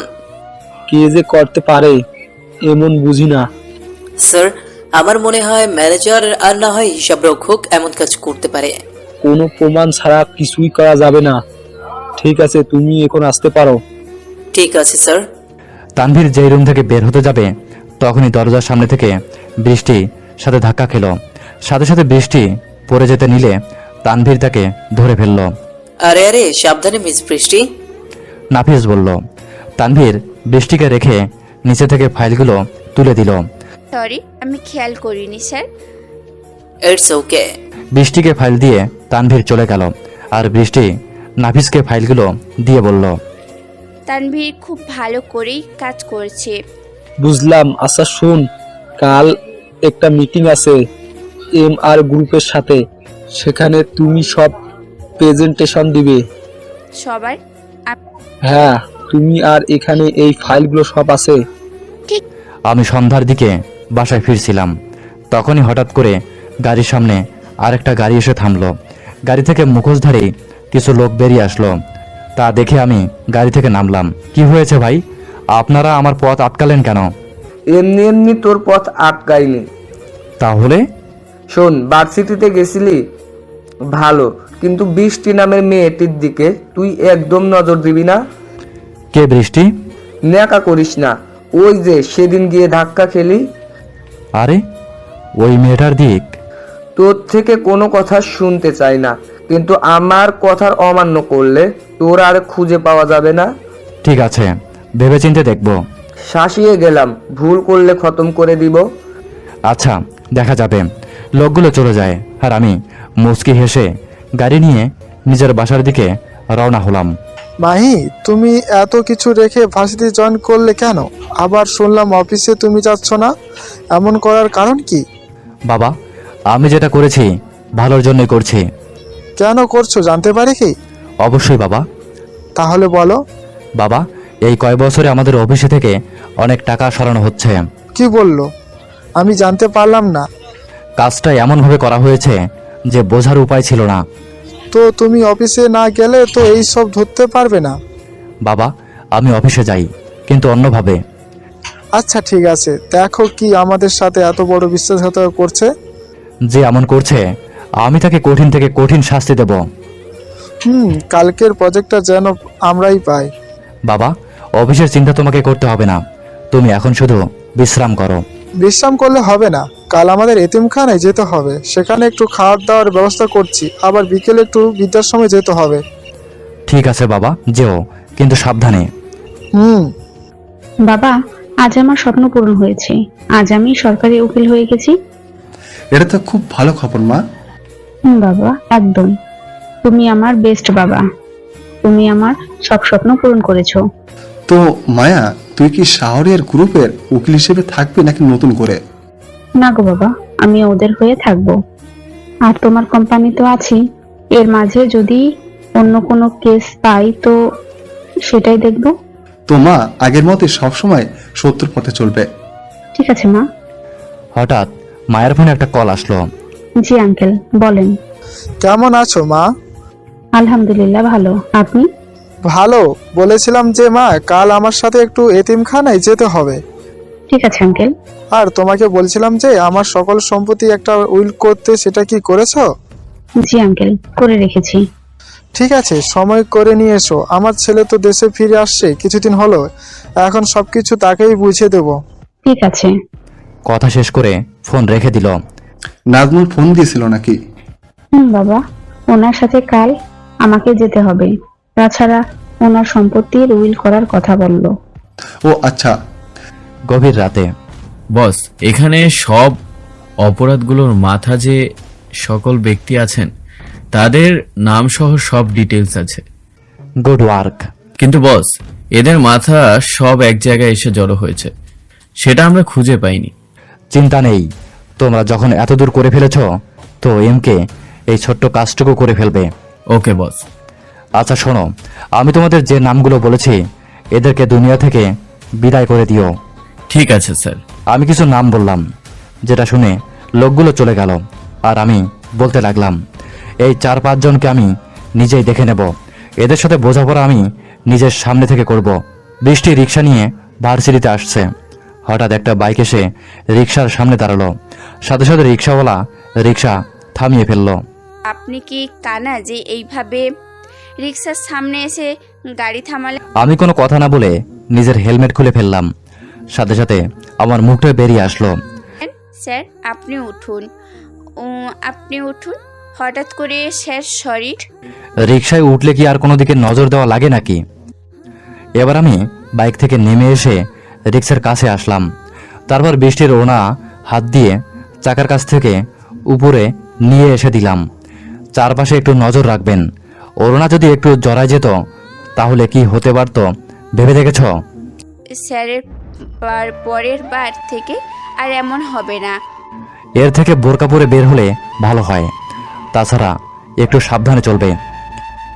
বৃষ্টি মাথা ঝাঁকিয়ে পড়ল। আমি মুচকি হেসে নিজের বাইক নিয়ে চলে গেলাম। কি মুচকি হাসি, ভালো নিয়ম। মনে মনে এটা বলে আমার যাওয়ার দিকে তাকিয়ে আছে। আমি বাইক নিয়ে ভার্সিটিতে প্রবেশ করার কিছু সময় পর বৃষ্টি প্রবেশ করলো। গেটেই রিয়ার সাথে দেখা। দুজনে গল্প করতে করতে আসছিল। তখনই তাদের সামনে নিলয় আসলো, সাথে তার দলবল। ওহে সুন্দরী, কেমন আছো? এটা বলে বৃষ্টি পাশ কাটিয়ে চলে আসতে লাগলো। নিলয় হাত চেপে ধরলো। আমার হাতে ছাড়ো, এখন কিন্তু বেশি হয়ে যাচ্ছে। আমি তোমাকে ভালোবাসি, তুই গ্রহণ করছিস না কেন? কারণ আমার প্রেম, ভালোবাসা, ভালো লাগা না দেখ। ওহ তাই? অন্যজনের গাড়িতে আবার অন্যজন তোর অন্যায় হাত দিলে কিছু না? একদম আজে বাজে কথা বলবি না। আমি একদমই ঠিক বলেছি। আমি তোকে ভালোবাসি, এটা গ্রহণ করবি। আর না হয় কি? তোকে আমি বাকি কথা বলতে পারলো না। তার আগেই বৃষ্টি থাপ্পড় বসিয়ে দিল। কি হচ্ছে এখানে? আর তোমরা এইভাবে দাঁড়িয়ে আছো কেন? আমি এসে এইভাবে কথাগুলো বললাম। দেখুন স্যার, এই ছেলেটি আমাকে আজে বাজে কথা বলেছে, আমার হাত ধরে আছে। মেয়েদের সম্মান দিতে শেখো। পরিবার কি তোমাকে শিক্ষা দেয়নি? এটা বলে আমি হাত ছাড়িয়ে দিলাম। কিন্তু নিলয় একটু ব্যথাতেই আহ করে উঠল, কারণ আমি নিলয়ের হাত একটু শক্ত করেই ধরেছিলাম। স্যার, কাজটি আপনি ভালো করলেন না, আপনাকে দেখে নিব। আমাদের কাজে বাধা দেওয়ার ফল নিষেধ করেছিলাম, শুনলি না? মানে? আর আমি তোমাদের শিক্ষক, এ কেমন ব্যবহার? কিছু না। এটা বলে নিলয় আর তার দলবল চলে গেল। অযথা ওদের শাস্তি ঝামেলা করতে গেলেন। তো কি করব? আমার সামনে আপনার এই কিন্তু আমার স্টুডেন্টদের কিছুভাবে ডিস্টার্ব করবে আর আমি দাঁড়িয়ে দেখব? কোনো কিন্তু না। যাও ক্লাসে। আমার একটু ধমক শুনে ওরা দুজনে চলে গেল। পাগলি একটুতেই ভয়ে কেঁপে ওঠে। আমি হেসে নিজের রুমের দিকে যেতে লাগলাম। বাহ, দেখলি স্যার কিভাবে তোকে সাহায্য করলো? আমার মনে হয় স্যার তোকে লাইক করে। না করি ক্লাসে চলে। শুভ, জি ভাই বলেন। আমার পিছনে কেউ একজন খুব ভালোভাবে লেগেছে, তাই বলছিলাম যে শাহরিয়াল গ্রুপের মালিকের সাথে আমার দেখা করার ব্যবস্থা কর। তার সাথে কেন দেখা করবেন ভাই? সেটা সময় হলে দেখতে পারবি আমার মাথায় কি চলছে। যেটা চলছে সেটা খুবই ভয়ানক হতে পারে। সেটা নিয়ে এত চিন্তা করতে হবে না। বস, আপনার ভাই আপনার সাথে দেখা করতে আসছে। ঠিক আছে, পাঠিয়ে দে নিলয়কে। কিছু সময় পর নিলয় আসলো তার ভাইয়ের কাছে। কি হয়েছে নিলয়, তুই এই সময় আমার কাছে? ভাই, তোমার সাথে আমার কিছু কথা আছে। বল। ভাই, তুমি তো জানো আমি এক মেয়েকে ভালোবাসি। ওই মেয়ে আমাকে পাত্তা দিচ্ছে না। ওরে গাথা, পাত্তা দিচ্ছে না তো কি হয়েছে? তুলে নিয়ে আসবি, মস্তি করবি, ছেড়ে দিবি। এমন মেয়ে কত যাবে আসবে। কিন্তু ভাই, আমার মনে হয় ভার্সিটিতে আসা নতুন স্যার পথের কাটা হবে। তাহলে সেটা তুলে ফেল। তাই বলছিলাম। তোমার এখানে থেকে কিছু ভালো লোক দাও। ঠিক আছে নিস। আর শোন, ভার্সিটিতে তো আমি যাই না, তুই সাপ্লাই করছিস তো? হ্যাঁ ভাই, ওই কাজ তো আমার আগে। গুড। এভাবে দুজনে কথা বলল। তারপর, স্যার আপনার সাথে একজন দেখা করতে আসছে। কে? মন্ত্রী আসাদ। মন্ত্রী আমার সাথে দেখা করতে আসছে? ঠিক আছে, ভিতরে পাঠিয়ে দাও। আচ্ছা, তোমার মাহি স্যার কি চলে গেছে? জি স্যার। নাজমুল বসে আছে। কিছুক্ষণ পর আসাদ আর শুভ প্রবেশ করলো। আসাদ তো নাজমুলের সামনে এসে অবাক, নাজমুলও আসাদকে দেখে অবাক, তবুও নিজেকে সামলে নিল। বলুন স্যার, হঠাৎ আপনি আমার বাড়িতে? আসলাম তোর সাথে দেখা করতে, কিন্তু এসে মনে হচ্ছে খুব খুব লাভ হয়েছে। কেন স্যার? রায়হান, আমাকে এত সহজে ভুলে গেলি? কে রায়হান? আমি নাজমুল, বৈশিষ্ট্য ব্যবসায়ী নাজমুল শাহরিয়ার। এই মিশাকে ভুলে গেলেও আমি মিশাকে ভুলিনি। রায়হান, একসাথে কত ডাকাতি করেছি, সন্ত্রাসী করেছি, আর তুই আমাকে ভুলে গিয়েছিস? আমার মালসহ তোরটাও তুই গরিবদের দান করে দিয়েছিলে। কি বলছেন এইসব স্যার?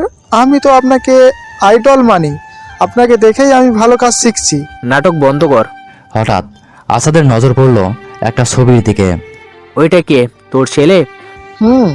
আমার তো মনে হয় না তুই বিয়ে করেছিলি। তাহলে? মাইকে নিয়ে আগেই বলছি স্যার, বাজে কথা বলবেন না। আমি তোরে বলেছি তুই স্বীকার কর যে তুই রায়হান। হ্যাঁ, আমি রায়হান। প্লিজ তুই আমাকে শান্তিতে থাকতে দে।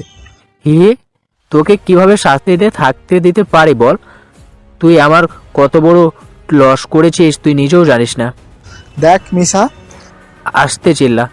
তুই যখনই বলেছিলি তাহলে তোর বিজনেসের 90% শেয়ার আমাকে দিবি, নাহলে আমি তোর ছেলেকে সব বলে দিব যে তুই আগে কি করতি। এবার একটু আগে শুনলাম তুই নাকি এতিমখানায় যাবি। ভাব যদি তোর আসল রূপ আমি সবার কাছে প্রকাশ করি। এই মিশা, একদম না। তাহলে আমার কথা শোন। হি হি। এই কথা বলে আসাদ চলে গেল, আর নাজমুল মাথায় হাত দিয়ে বসে পড়ল। কি থেকে কি হয়ে গেল কিছুই বুঝতে পারছি না। এমন ঝড় আবার কোথা থেকে আসলো? নাজমুল, চিন্তা করিস না, এমন কিছুই হবে না। নাজমুলের মা এসে বলল, তাই যেন হয় মা। বাহ ভাই বাহ, কি চাল দিলে তুমি। আমি তো ওরে চিনতে পারিনি। মাঝে মাঝে একটু বুদ্ধি খাটাতে হয়। বৃষ্টি, আমি তোমাকে আবার বলছি, আমার ভালোবাসা কবুল করো। আমি তোকে ভালোবাসি না। ঠিক আছে, ভালোভাবে বললাম, বুঝলে না। এবার এই নিলয়ের আসল রূপ দেখবি। দেখ তোর সাথে কি করি, ভার্সিটি কেউ এগিয়ে আসবে না। নিলয়, আগের রূপেই ফিরবি নাকি? হ্যাঁ, শয়তান নিলয় ব্যাক। এটা বলে বৃষ্টি থেকে ওড়না কেড়ে নিল। সাথে সাথে বৃষ্টি নিজের ব্যাগ দিয়ে নিজের বুক ঢেকে ফেলল। দেখ নিলয়, আমার ওড়না ফেরত দে। একদম না সোনা, আজ সবাই দেখুক নিলয়ের কথা না শুনলে নিলয় কি করে। দেখ, আমার সম্মান নে, এমন করিস না। আজ তোকে এখানে থেকে তুলে নিয়ে গিয়ে মাস্তি করব। প্লিজ এমন করিস না। নিলয় আস্তে আস্তে বৃষ্টির দিকে হাত বাড়িয়ে দিল। বৃষ্টি অনেকের কাছেই সাহায্য চাচ্ছে, কিন্তু কেউ এগিয়ে আসছে না, কারণ সবাই জানে নিলয় কতটা খারাপ আর মানুষের সাথে কি কি করতে পারে। বৃষ্টি এবার কান্না করে দিল। যখনই নিলয় বৃষ্টির খুব কাছে চলে আসলো, সেই সময় নিলয়কে পিছন থেকে ধরে ঘুরিয়ে গালে সজোরে থাপ্পড় বসিয়ে দিলাম। থাপ্পড় খেয়ে নিলয় ছিটকে পড়ল। বৃষ্টির চোখ খুলে দেখল তাদের সামনে আমি দাঁড়িয়ে আছি। আমি গিয়ে নিলয়ের থেকে ওড়না নিয়ে বৃষ্টির হাতে দিয়ে দিলাম। আবির আর তার সাথে থাকা ছেলেগুলো আমাকে মারতে আসলো। আমি তাদেরকে মেরে শুয়ে দিলাম। তোদের বাড়িতে হয়তো মা বোন নেই, তাই তোরা এইসব করিস। পরের বার থেকে যদি এইসব দেখি, তাহলে আমি মাহিম কি জিনিস খুব ভালো করে টের পাবি। আর নিলয়, তোকে বলছি, তোর ভাই রকিকে জিজ্ঞাসা করিস আমি মাহিমকে। এটা বলে আমি বৃষ্টির হাত ধরে টেনে নিজের বাইকের কাছে নিয়ে আসলাম। তারপর বাইকে বসিয়ে ভার্সিটি থেকে বেরিয়ে গেলাম। আমি নিলয়, তোকে ছাড়বো না। তুই ছাড় তো কি হয়েছে, আমার সাথে পাঙ্গা নেওয়ার ফল বুঝাইয়া দিব। তারপর নিজের দল নিয়ে চলে গেল। আমি বাইক নিয়ে সোজা মলে চলে আসলাম।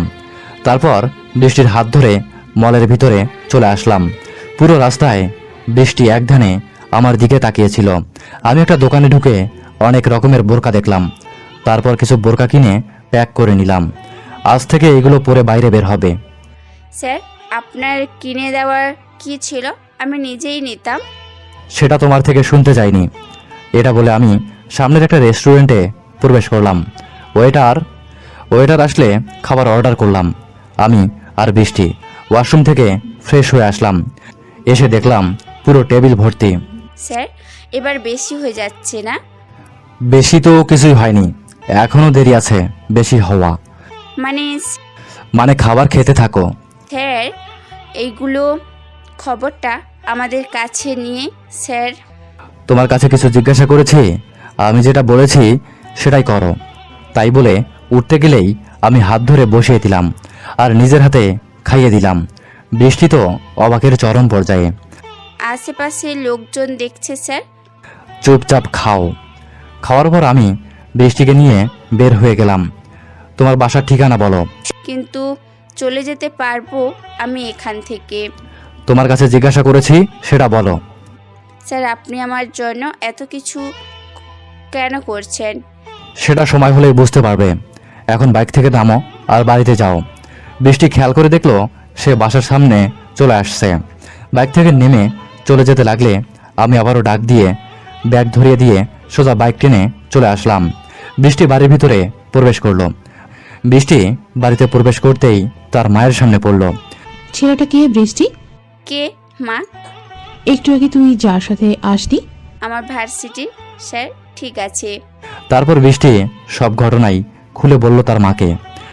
এই যুগে এত ভালো ছেলে আছে, একদিন সময় করে বাসায় নিয়ে আসিস। মা আছে। যা এখন গিয়ে ফ্রেশ হয়ে আয়। আমার ভাইকে এভাবে কে মারছে? ভাইয়া, মাহিন নামের নতুন স্যার। মাহিম? আমাকে না জানিয়ে নতুন স্যার? আর বললো যে তোর ভাই রকিকে গিয়ে বলিস যে আমি মাহিমকে। পিক আছে তোর কাছে? জি ভাই, আমার কাছে আছে। আরে এ তো আমার সাথেই পড়তো। এক সময় আমার সাথে সব কাজে বাধা দিত, আমার সব কাজে নাক গলাতো, কিন্তু হঠাৎ করে কোথায় যেন চলে যায়।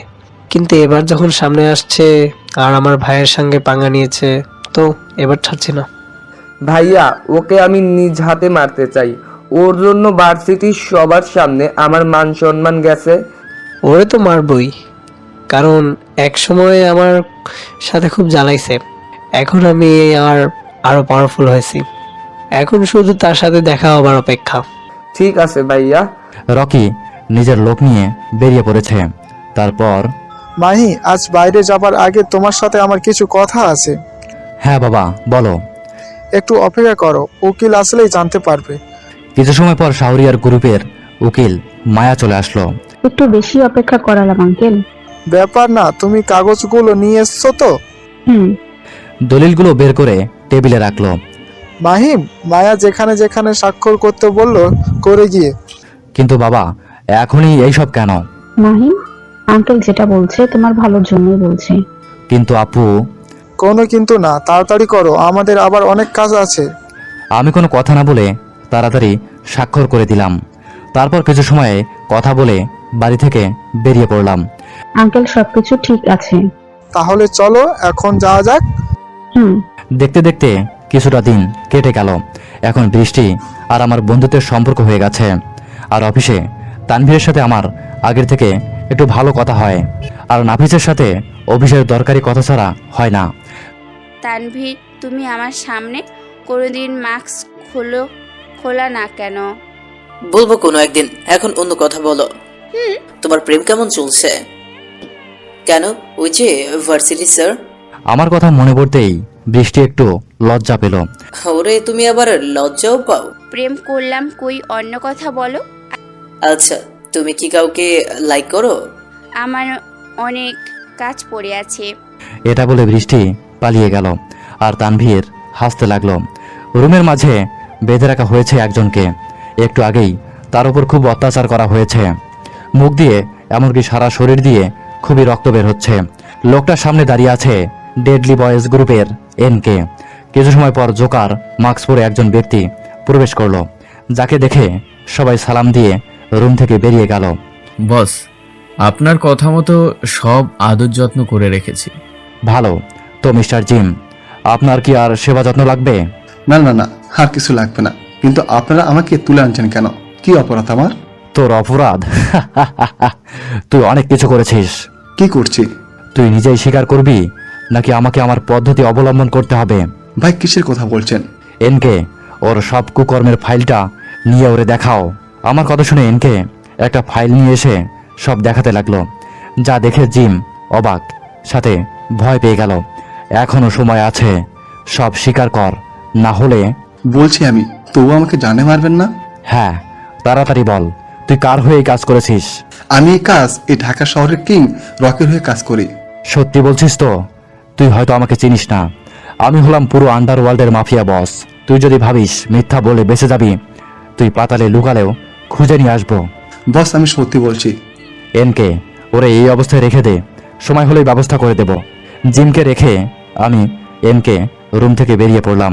রায়হান, তুই আমার কথা শুনলি না? তোর 90% শেয়ার আমাকে দিলি না। আমি কিভাবে দিব বলো? এই সকল কিছুর মালিক আমার ছেলে। বাহ, এর মাঝে ছেলের নামও সম্পত্তি দেওয়া হয়েছে। তাহলে তো তোর ছেলেকে সব বলতে হচ্ছে। এই একদম এই সব কিছু করিস না। তাহলে ঠিক আছে। আজ তোর ছেলের সাথে তুই তো আবার অনাথ আশ্রমে যাচ্ছিস। সেখানে গিয়ে আমি তোর থাপ্পড় মারবো, তুই কিছু বলতে পারবি না। কিন্তু কোনো কিন্তু না, ভেবে দেখ। আচ্ছা ঠিক আছে। নাজমুল মন খারাপ করে বলল। আসাদ হাসতে হাসতে সেখান থেকে চলে গেল, আর নাজমুল বসে চিন্তা করতে লাগলো। আচ্ছা বৃষ্টি, তুমি কি আমাকে এখনো মেনে নিতে পারছো না? পরে আসছি। তোমাকে তো আমি আগে থেকেই বলেছি, সরকার হলেই আমার বাড়িতে বিয়ের প্রস্তাব দাও। প্রেম আমার পছন্দ না, ভালোবাসি এটা। তাহলে তুমি সুন্দর করে প্রপোজ করো, আমিও তোমাকে খুব তুমি শুধু একবার হ্যাঁ বলো, তারপর আমি বাকিটা দেখছি। ভালোবাসি। এই কথা শুনে আমি সাথে সাথে হাঁটু গেড়ে বসে পড়লাম। মহাসাগরের যেমন গভীরতা মাপা যায় না, তেমনই তোমার চোখের মায়া। তোমার প্রতি আমার মায়া মাপা যাবে না। হারিয়েছি তোমার মায়াতে, ভালোবাসি বৃষ্টি তোমাকে। দুজনে পার্কে বসে গল্প করছিলাম, তখনই নিলয় দলবল নিয়ে সেখানে আসলো। আজ তোকে মেরে বৃষ্টিকে আমি সাথে নিয়ে যাব। সাহস থাকলে নিয়ে যা। সবাই চারপাশ থেকে আমাকে ঘিরে ধরলো। আমাকে মারতে আসলে আমি সেদিনের মতো উল্টো তাদের মেরে শুয়ে দিলাম, আর নিলয়কে খুব মারা মারলাম। ব্যথার চোদনে মাটিতে গড়াগড়ি খেতে লাগলো। পরের বার আসলেই আর জান নিয়ে যেতে পারবি না, এটা বলে বৃষ্টির হাত ধরে চলে গেলাম।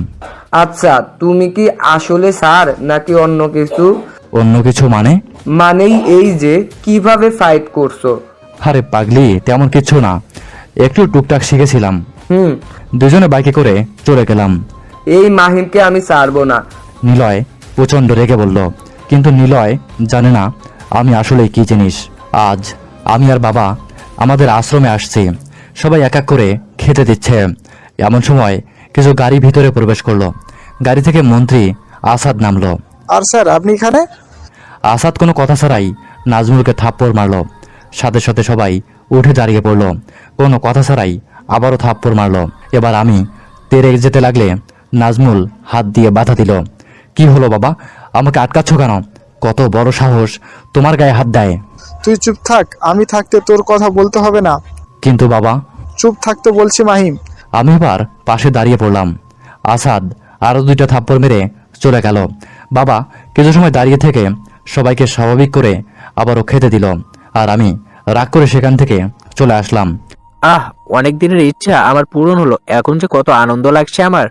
এটা বলে আসাদ নিজের হাতে চুমু খাচ্ছে। ভাই দেখছে আজ অনেক খুশি। সেটা আর বলতে, আরো খুশি হব যেদিন ওই রায়হানকে আমার পায়ের নিচে আনবো। সেটা খুব শীঘ্রই হবে। খুব রাত করে আমি বাসায় ফিরলাম। মাহিম, আজ তুই এত রাত বাসায় ফিরলি কেন? বাবা একটু কাজ ছিল। ও আচ্ছা, আর হ্যাঁ, বিকেল ওই কথা ভুলে যাবা। কিন্তু বাবা। কেন কিন্তু নয়? মন্ত্রী যদিও ভালো, কিন্তু ভালোর আড়ালে অনেক খারাপ সে, এটা কেউ জানে না। আর এর জন্য আমার সাথে ঝামেলা হয়েছে। তাহলে তো আমি ওই মন্ত্রীকে। না মাহিম, ওর সাথে লাগতে গেলেই তোর খারাপ কিছু করে ফেলতে পারে, আর তুই ছাড়া আমার আর কে আছে বল? আচ্ছা ঠিক আছে আব্বু, মন্ত্রী আসাদের সকল কাজকর্মের ডিটেলস আমার চাই। ঠিক আছে। অপর পাশে থেকে আমার আর বৃষ্টির প্রেম খুব ভালোভাবেই চলছে। দেখতে দেখতে 3টা মাস হয়ে গেছে। এর মাঝে রকি কোনো সমস্যা করেনি, আর না অন্য কেউ। কিন্তু আমি নিজের কাজ খুব ভালোভাবেই করছি। দেশের সকল অপরাধীদের মারছি। এখন শুধু আসল ব্যক্তিদের মারার পালা। আজ আমি আর মায়া বৃষ্টির বাসায় যাচ্ছি। আমি নিজে একলাই যেতেছিলাম, কিন্তু মাঝপথে মায়ার সাথে দেখা হয়ে যায়, আর সেও বৃষ্টিকে দেখতে চায়। দুজনে বৃষ্টিদের বাসায় চলে আসলাম। আমি দরজায় কলিং বেল চাপলেই বৃষ্টি এসে দরজা খুলে দিল। কেমন আছো মাহিম? ভালো, তুমি? কে এসেছে বৃষ্টি? আম্মু, মাহিম এসেছে। তো বাইরে দাঁড় করিয়ে রাখবি নাকি? ভেতরে চলো। তোমার সাথে উনিকে। ভিতরে চলো বলছি। আমি আর মায়া ভিতরে প্রবেশ করলাম। মাহিম, এটা আমার মা আর এটা আমার দাদু। আমি দুইজনকে সালাম দিলাম। অন্যদিকে মায়া তো বৃষ্টির মায়ের দিকে একভাবে তাকিয়ে আছে, চোখের মাঝে পানি টলমল করছে। আন্টি, পরিচয় করিয়ে দেই, ইনি হলো আমার অফিসের, বলতে পারেন আমাদের পারিবারিক উকিল। আর আপু, ইনি হলো। এটা বলে যেই না মায়ার দিকে তাকিয়েছি, তখনই আমি খেয়াল করলাম যে মায়া কান্না করছে। কি হলো আপু, কান্না করছো কেন? কোনো সমস্যা হচ্ছে মা? আম্মু, তুমি আমাকে চিনতে পারছো না? কে তুমি? মা, আমি তোমার সেই হারিয়ে যাওয়া মেয়ে মায়া। কি, তুই আমার মায়া? এটা বলে মালেকা বেগম জড়িয়ে ধরল। আর বৃষ্টি আর আমি তো একপাশে দাঁড়িয়ে অবাক হয়ে তাকিয়ে আছি। আমার মেয়ে কত বড় হয়ে গেছে? এটা বলে সারা মুখে চুমু খেতে লাগলো। দুজনই কান্না করছে। কি হচ্ছে এখানে? মা, আমাকে একটু বলবে? বৃষ্টির কথায় মালেকার ধ্যান ভাঙল, তাই মায়ের কান্দের কাছে কিছু একটা বলল। আসলে বৃষ্টি, এই মায়া হলো তোর বড় বোন, ছোটবেলায় হারিয়ে গিয়েছিল। বাবা, এটাই হলো আমার বড় মেয়ে। কি, আমার বড় বোন ছিল? তুমি তো কখনো বলনি। এমনিতে বলিনি। বৃষ্টি মায়াকে জড়িয়ে ধরে কান্না করতে লাগলো। এ কান্না সুখের কান্না। আচ্ছা মাহিম, বাবা কিছু মনে করো না, বুঝুই তো। সমস্যা নেই, আমি কিছু একটা বলতে আসছিলাম, কিন্তু এই সুখী সময়ে আর অন্য কিছু বলা ঠিক হবে কিনা তাই আর বললাম না। খাওয়া দাওয়া শেষ করে কিছু সময় আড্ডা দিলাম। আচ্ছা আন্টি, আজ তাহলে আসি। চলো আপু। মাহিম, তুই যা, আমি আম্মুর সাথে থেকে কথা বলে আসছি। আচ্ছা ঠিক আছে, আসি তাহলে। আমি বেরিয়ে গেলাম। আমার পিছনে বৃষ্টিও এগিয়ে আসলো। কি হয়েছে এখানে? কেন? ফাগলি, আসি তাহলে। আমি চলে গেলাম। আর বৃষ্টি ভিতরে গিয়ে নিজের পরিবারের সাথে গল্প করছে। মায়া সব বলছে যে এতদিন কোথায় ছিল আর কিভাবে হারিয়ে গিয়েছিল। ভাইয়া, আমি তো এখন একদম অসুস্থ। মাহিমের জন্য কিছু একটা করো। ভাই, অনেক সময় হলো, চুপ থাক। এখন তোর প্রতিরোধটা নিব, আর আমার পিছনে কে লাগছে তোকেও দেখে নিব। বলেছিলাম ভাইয়া, এই কথাটা কি বাবাকে জানাবো? না, এইসব ছোট কথা বাবাকে জানাতে হবে না। ঠিক আছে ভাইয়া। এমন সময় রকির ফোনে একটা কল আসলো। হ্যালো বাবা, বলো। অপর পাশে থেকে কিছু একটা বলল। আচ্ছা ঠিক আছে, আমি আজ রাতেই তোমার সাথে দেখা করছি। আচ্ছা ঠিক আছে, এখন রাখছি। এ ফোন করেছিল ভাইয়া? আব্বু আমাকে আজ রাতে দেখা করতে বলছে। কোনো দরকারে নাকি? হয়তো। আচ্ছা তুই থাক, আমি একটু দরকারি কাজে বাইরে যেতে হবে। আচ্ছা ঠিক আছে। নাফিস অফিসে বসে কাজ করছিল, তখনই সেখানে তানভীর আসলো। স্যার, আপনি আমাকে রেখেছেন? বসো। বলুন স্যার। তুমি হয়তো জানো যে আমার অফিসে কিছু গোলমাল হচ্ছিল। জি। তাকে আমি খুঁজে পেয়েছি, আর সেটা তোর জন্য সম্ভব হয়েছে, তাই এটা তোর জন্য। একটা খাম টেবিলের ওপরে এগিয়ে দিয়ে। এটাই কি আছে স্যার? তুই দেখে নাও। তানভীর দেখলো খামে অনেকগুলো টাকা আছে। স্যার, এটা আমি নিতে পারবো না। এটা তোমার কাজের বকশিস। কিন্তু কোনো কিন্তু না। বৃষ্টি, তানভীরকে হিসাব রক্ষকের কাজ দিয়ে দাও, আর ওর জায়গায় অন্য একজনকে পোস্টিং দাও। তানভীর রুম থেকে বেরিয়ে পড়ল। বৃষ্টি, আমার সাথে বের হতে হবে, তোমার একটা মিটিং আছে। পরের দিন অফিস থেকে বের হবার সময় বৃষ্টি তানভীরের সাথে দেখা হয়ে গেল। বৃষ্টি, তুমি কি আমাকে একটু সময় দিতে পারবে? বৃষ্টি, আমি তোমাকে সোজাভাবে বলছি, আমি তোমাকে ভালোবাসি। Will you marry me? কিছু সময় বৃষ্টি চুপ থাকলো, তারপর বলল, সরি তানভীর, প্রথমত আমি তোমাকে দেখিনি, দ্বিতীয়ত আমি একজনকে ভালোবাসি। প্লিজ তুমি আমাকে ফিরিয়ে দিও না। সরি বললাম তো, পারবো না। এটা বলে বৃষ্টি চলে গেল। একটি অন্ধকার রুমে রকি আর তার বাবা বসে আছে। হঠাৎ রকি বলে ওঠে, বাবা আমাকে ডাকার কারণ? তুই তো জানিস আমাদের ব্যবসায়ী অবস্থা তেমন ভালো না, টাকা শুধু লসে চলছে। বাবা, তাছাড়া আমাদের সাপ্লাইগুলো ভালো মতো হচ্ছে না। তাই বলেছিলাম শাওনের গ্রুপের সব সম্পত্তি আমাদের করতে হবে। সেটা কিভাবে? এই দেখ, এরা দুজন বাপ বেটা, কিন্তু আসলে এরা আপন নয় কেউ। সামনে দেখা একটি ছবি দেখে রকি তো অবাক। সে তার বাবার দিকে তাকালো। আস্তে আস্তে রকির বাবা সব প্ল্যান রকিকে বোঝাতে লাগলো, যেটা শুনে রকির মুখে হাসি ফুটে উঠল। ইউ আর গ্রেট বাবা, জিনিয়াস। এই জন্য রাজনীতিতে তুমি সবার উপরে। তাহলে এখন কথা অনুযায়ী কাজ করতে থাকো। আমি নিজের কাজ শেষ করে বাসায় ফিরছিলাম, তখনই মাঝ রাস্তায় রকি এসে হাজির হলো। আমি প্রথম দেখাতেই রকিকে চিনে ফেললাম। রকি গাড়িতে উঠে বসলো। কেমন আছিস বন্ধু? তুই আমার কাছে কেন? এমনিতেই আসলাম, ভাবিস না আমার ভাইকে মারছি সেই জন্য তোর কাছে আসলাম। তাহলে কেন আসলি? তোকে একটা খারাপ খবর দিতে। মানে? তুই তো তোর বাবার আপন ছেলে নস, সেটা কি জানিস? কি কি যাতা বলছিস? ঠিকই বলছি। কেন তুই জানিস না? দেখ রকি, এমন ফালতু কথা বললে তোরে আমি জ্যান্ত পুঁতে ফেলবো। যেটা সত্যি সেটাই, না হলে তোর বাবাকে জিজ্ঞেস কর। তোর বাবা একটা খুনি, ডাকাত ছিল। এবার আমি গাড়ি থামিয়ে সাথে সাথে রকির মুখে ঘুষি মারলাম। তবুও রকি মুচকি হেসে বলল, আমাকে মারলে তো সব সত্যি মিথ্যে হয়ে যাবে না? যা তোর বাবাকে গিয়ে জিগা তোর আসল বাবা কে। রকি এই কথা বলে গাড়ি থেকে বেরিয়ে আসলো। যাবার আগেই আগুনে ঘি ঢালতে ভুলল না। আমি তো অনেক ভাবনা চিন্তা করে গাড়ি নিয়ে দ্রুত বাসায় ছুটলাম। গাড়ি থামিয়ে দ্রুত বাসার ভিতরে প্রবেশ করলাম। বাবা, কোথায় তুমি? নিচে আসো, তোমার সাথে আমার কথা আছে। আমার ডাক শুনে বাবা নিচে চলে আসলো। কি হয়েছে মাইম, এত জোরে ডাকছো কেন? তোমার থেকে একটা সত্যি জানতে। কি? আমি কি তোমার নিজের ছেলে? এটা কেন বলছো? তুমি আমার ছেলে? সত্যি করে বলো। তুমি এই সব আজে বাজে প্রশ্ন করছো কেন?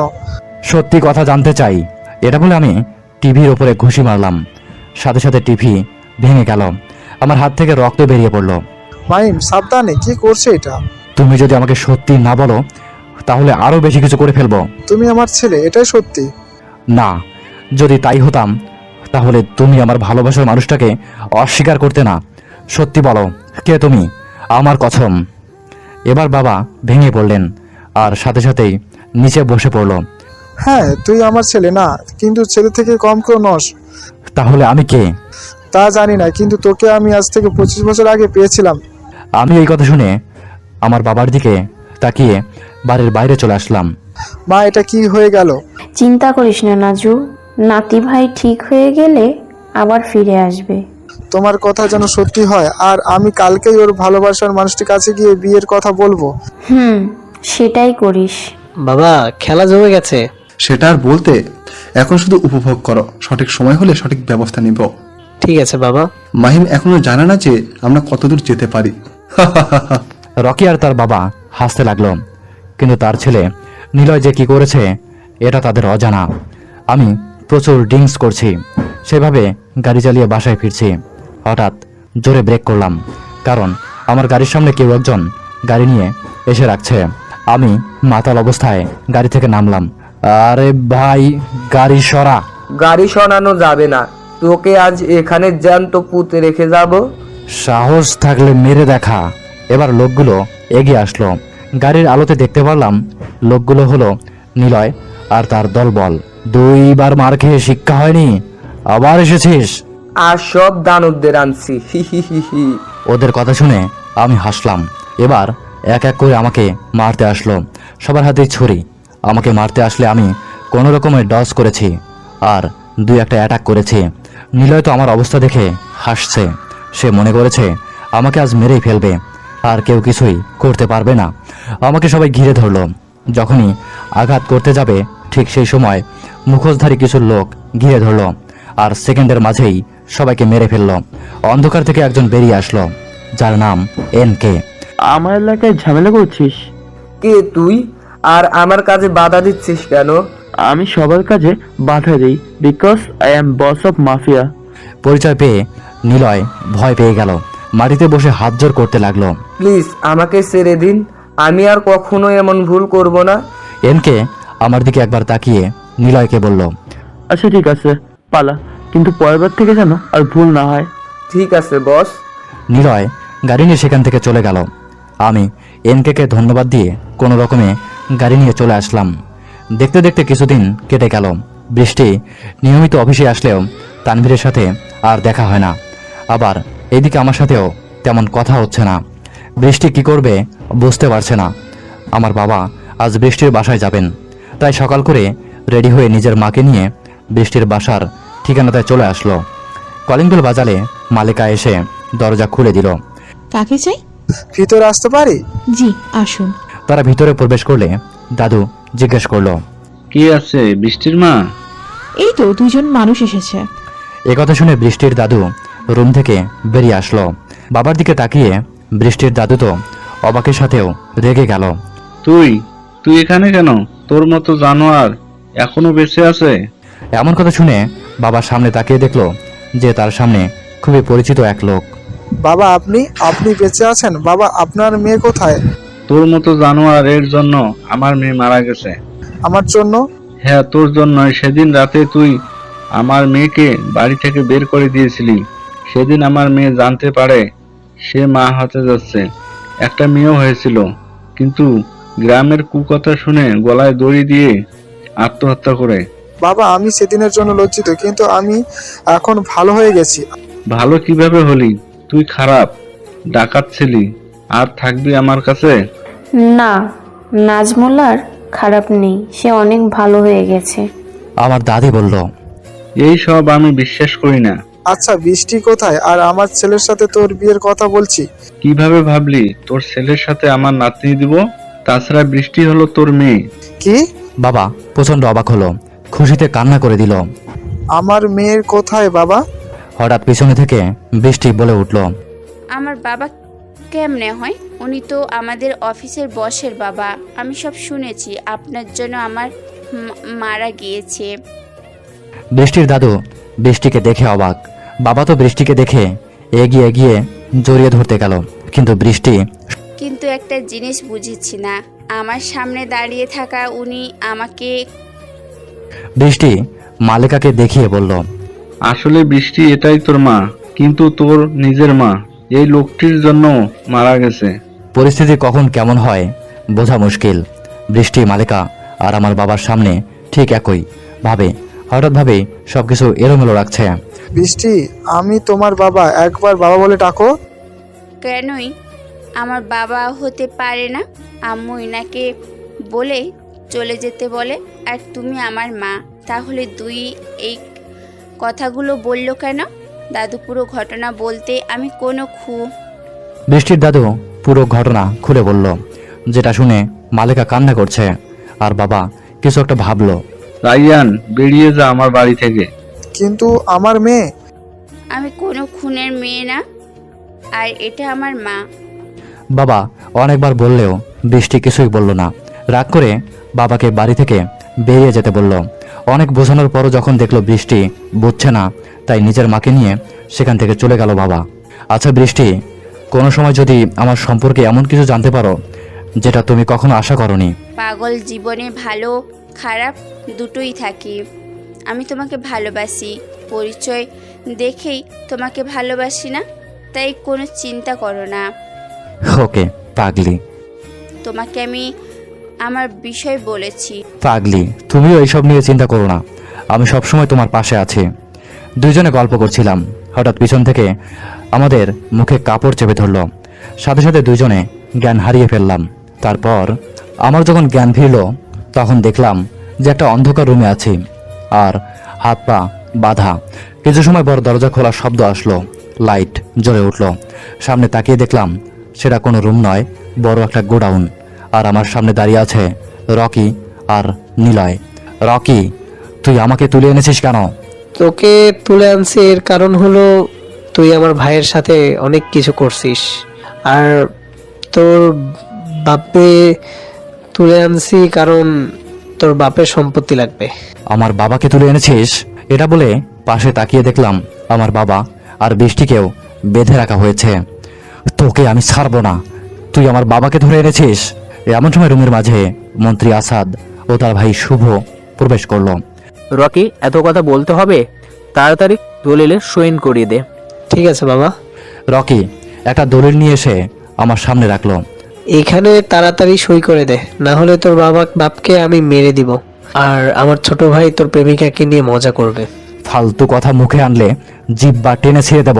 কিছু সময়ের মাঝে আমার বাবা আর বৃষ্টিরও জ্ঞান ফিরে আসলো। মাহিম, আমার এখানে কেন? আর বৃষ্টি মা, তুমি ঠিকই আছো তো? বৃষ্টি মুখ ঘুরিয়ে নিল। নিলয় বৃষ্টির কাছে এগিয়ে আসলো, খুব কাছে চলে গেল। মাহিম, সই করবি নাকি? এখনো সময় আছে, দেখ। মাহিম, ওরা যা বলছে দেখ, কিন্তু তবুও আমার মেয়ে কিছু হতে দিস না। তোমার মেয়ে মানে? সব পরে বলবো, আগে আমি যেটা বললাম সেটা কর। আমি যখনই স্বাক্ষর করতে যাব তখনই সেখানে এনকে ও তার দলবল চলে আসলো। দুই দলের মাঝে গোলাগুলি চলল। এনকে টিমের কারো কিছুই না হলেও রকির অনেকেই মারা গেছে। মাফিয়া বসের ডান হাত এনকে, তুই এখানে কেন? তো কোথায় থাকবো? তুই এখানে তাই চলে আসলাম। অনেকটা হলো লুকোচুরি, এখন সামনাসামনি হয়ে যাক। বাবা, এদের সাথে কিভাবে লড়বো? আমার তো সব লোক মারা গেছে। আরে চিন্তা নেই, একটু অপেক্ষা কর। এনকে ইশারা দেওয়া মাত্রই একজন এসে বৃষ্টিকে বাইরে নিয়ে গেল। আপনি যান, এনাদেরকেও আমি বাইরে দিচ্ছি। মাহিমকে বৃষ্টিকে ছাড়া যাবো বাইরে নিয়ে না। গেল। মাহিম বাবাকে আর আমাকে যখনই বাইরে নিয়ে যেতে যাবে তখনই পুরো রুম ঘিরে ফেলল। এনকের লোকে ঘিরে ফেলল, সবার হাত থেকেই বন্দুক কেড়ে নিল। রকি, আমি হলাম রাজনীতিতে বড় খেলোয়াড়, সবসময় ব্যাকআপ নিয়ে চলি। তো এনকে আজ এক ঝামেলা মাঝে তুই কেন আসলি? যদিও এসে ভালো করেছিস, তোর থেকে তোর বসের নাম আর তোকে মারা যাবে। ওই নিলয়, যা দেখ তো ওই মুখের আলের কে আছে। আরে আসাদ, তুই তো আমার বসের কাছে ভেজা বেড়াল, তোকে চাইলে অনেক আগে মারতে পারতো। হা হা হা, তোর বস মারবে আমাকে? আমি আজ পর্যন্ত কত কত সরকারের টাকা মেরে নিজের অ্যাকাউন্টে রাখছি, ড্রাগস পাচার, নারী পাচার সব করেছি। ভালো রূপের আড়ালে আজ পর্যন্ত কেউ ধরতে পারেনি, আর আজ তোরা জানলি তোদের কেউ মেরে দিব। কে বললো? শুধু আমি জানতে পারছি। খবর দেখ সারা দেশে কি চলছে। মানে? দেখ আগে তাহলে। নিলয় নিজের ফোনে দেখলো যে তার বাবা এত সময় যা যা বলেছে সব লাইভ চলেছে। বাবা, সব কিছু লাইভ হচ্ছে। এটা শুনে রকি এগিয়ে গিয়ে দেখলো যে এনকের বুকের সাথে ছোট মিনি ক্যামেরা লাগানো, সেটা নিয়ে ভেঙে দূরে ফেলে দিল। এনকে আস্তে আস্তে হাসলো, যা শুনে রকি তার মুখে ঘুষি মারলো, কিন্তু মাস্কের জন্য কিছুই হলো না। তাই রকি এনকের মুখের উপর দিয়ে মাস্ক টেনে খুলে ফেললো। তাহলে তুই এনকে? রকি, তুই একে চিনিস? চিনবো না কেন? এটা নাফিস, আমার সাথে পড়াশোনা করতো, ওই মাহিমের বন্ধু। এই দুজন আমার জাত শত্রু। নাফিস যদি এমকে হয় তাহলে কি কোনোভাবেই এমকে মাহিম? নিলয়ের মুখ থেকে এমন কথা শুনে আসাদ তো অবাক হয়ে গেল। আরে নিলয়, তুই কি কথা বললি? আমি তো খুব খুশি। আসাদ আমার দিকে তাকিয়ে দেখলো আমি হাসি মুখে বসে আছি আর আমার হাত পায়ের বাঁধন খোলা। ওই মিশা, আমার দিকে তাকিয়ে কি ভাবছিস? তুই আমার পুরনো নাম জানলি কিভাবে? তোর এই পাতানো বাপের থেকে? তোর এ টু জেড আমার কাছে আছে। তুই কখন কি করেছিস, কখন কি খাস, সব আমার জানা আছে। হা হা হা, সেটা খুব ভালো খবর তো। তুই তো এখন বাঁচতে পারবি না। কারে মারবি তুই? কেন তোদের? তুই মারবি মাহিম? তুই যেটা ভাবছিস সেটা আগে বাস্তবায়ন করে মাহিম। বেশি ভাও খাস না। আমার লোক দেখছিস এখানে কত? তোরা দুইজন কিছু করতে পারবি না। এই মাহিম, এই নাটক আর আমার দেখতে ইচ্ছা করছে না, তাড়াতাড়ি শেষ কর। আরে এত তারা কিসের? এত ধৈর্য ধরলাম, নিজে প্ল্যান করে ডেকে আনলাম। মানে হচ্ছে এই যে তুই এখানে, সব কিছুই আমার প্ল্যান। আমি নিজেই বাবার সাথে ঝামেলা করেছি যাতে তুই সম্পত্তি নেওয়ার জন্য বেশি লাফালাফি করিস আর সেটা নেওয়ার জন্য আমাদের তুলে আনিস। তার মানে তুই? এই সবাই মার এই শালাকে। কিন্তু আসাদের কথা কেউ শুনলো না। কিরে, তোরা কথা শুনছিস না কেন? আমি কে তুই জানিস? এই ঢাকা শহরের কিং। তুই যদি কিং হয়ে থাকিস তাহলে আমি কিংদের কিং, মাফিয়া বস। আমার সামনে ওদের সাহস আছে নাকি যে তোর কথা শুনবে? দাঁড়িয়ে না থেকে এদের মেরে ফেল। রকির কথা কেউ শুনলো না। এটা দেখে আমি হেসে ফেললাম। Boys, go back. আমার কথা শুনে লোকগুলো পিছনে চলে গেল। তোরা তিন বাপ বেটা অনেক খারাপ কাজ করেছিস, বিশেষ করে তুই আমার বাবাকে খুন করেছিস। কে তোর বাবা? আজ থেকে 20 বছর আগে পুলিশ এসিপি সালাম। কি ওটা তোর বাবা? হ্যাঁ, তার মৃত্যুর প্রতিশোধ আজ আমি নিজের হাতে নেব। নাফিস, অস্ত্র দে। নাফিসের থেকে অস্ত্র নিয়ে আসাদের গলা বরাবর শুট করলাম, সাথে সাথে সে সেখানে মারা গেল। তোকে আমি ছাড়বো না, তুই আমার বাবাকে মারলি। এটা বলে রকি এগিয়ে আসলো, আমি তাকেও মারলাম, এমনকি নিলয়কেও। মাহিম, তুমি এসব পিছনে তাকিয়ে দেখলাম বৃষ্টি আর বাবা এসে দাঁড়িয়েছে। আসলে আমি তোমার থেকে সেই সব লুকিয়েছি। তোমার পাশে যিনি, তিনি হলো আমার বাবা, যদিও পালিত বাবা, কিন্তু আপন বাবার থেকেও কম নয়। তিনি আগে যদিও খারাপ ছিল, কিন্তু এখন আগের মতো আর নেই। মাহিম, তুই এত কিছু কিভাবে জানলি? দাদির থেকে অনেক আগেই জেনেছি, আর বৃষ্টি যে তোমার মেয়ে সেটাও জানি। হঠাৎ বাবা দৌড়ে এসে আমার নাম ধরে ডেকে ধাক্কা দিয়ে ফেলে দিল, আর একটা গুলি এসে আমার বাবার বুকে লাগলো। বাবা! নাফিস দেখলো রকি গুলি চালিয়েছে, তাই নিজের বন্দুক দিয়ে রকির মাথায় শুট করলো, সাথে সাথে সে মারা গেল। হেরা, তুমি কি করলে বাবা? যেটা আমার কাছে ঠিক মনে হয়েছে। আমি তাড়াতাড়ি বাবাকে নিয়ে হাসপাতালে চলে গেলাম। অপারেশন থিয়েটারে নিয়ে যাওয়া হলো। বৃষ্টি কান্না করছে। বাবা যেমনই হোক, বাবা তো 1 ঘন্টা পর। বাবার অবস্থান তেমন ভালো না। বৃষ্টির পরিবার, শাহেদ, মায়া সবাই এখানে। বাবা মালেকা বেগমকে ডেকে বলল, আপা, হয়তো আল্লাহ চেয়েছিল তাই আপনাকে ছেলে আমার কাছে মানুষ হয়েছে, আর আমার মেয়ে আপনার কাছে।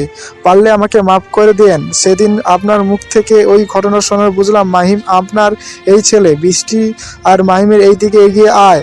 বাবার কথা শুনে দুজনে এগিয়ে গেল। বাবা কোনো রকম হাত দিয়ে দুজনের হাত হ্যাক করে দিল।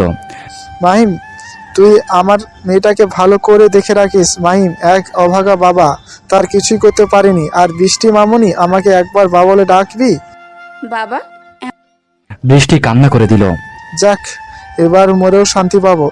এমন কথা বলো না বাবা, অনেক দিন পর তোমাকে পেয়েছি। বাবা আমাকে ইশারা করে কাছে আনলো আর কানের কাছে বলল, আমি তোর কাছে খুবই খুশি। আমি চাই তুই সারা জীবন এই কাজ ধরে রাখ। কিন্তু হ্যাঁ, আমার মেয়ের উপর যেন প্রভাব না পড়ে। খারাপের জন্য নিজের মাফিয়া বস রূপটা বের করছিস, না হলে যে দেশের সমাজ অবস্থা খারাপ হয়ে যাবে। আর কথা শোনা গেল না। বাবার শেষ নিঃশ্বাস ত্যাগ করেছে। বৃষ্টি প্রচুর কান্না করছে, আমাকে জড়িয়ে ধরে অঝরে কান্না করছে। আমি তাকে সান্ত্বনা দিচ্ছি। আচ্ছা মাহিম, তুমি এখনো বললে না যে আব্বু তোমাকে কানের কাছে কি বলেছিল গো? হুম হুম এই যে তার মেয়েকে যেন দেখে রাখি আর বেশি ভালোবাসি, এটা বলে গালে চুমু দিলাম। আর বৃষ্টি আমার বুকে একটু ঘুষি মেরে দিল। তোমাকে যতই দেখি তত রোমান্টিক হয়ে যাই। বৃষ্টি আমার বুকের ওপর শুয়ে আছে, আর আমি বাবার দিকে তাকিয়ে মনে মনে বলছি, হ্যাঁ বাবা, তোমার কথা রাখতে পেরেছি। খারাপের বিনাশ করতে তোমার ছেলে মাফিয়া বস হয়ে ওঠে এখনো।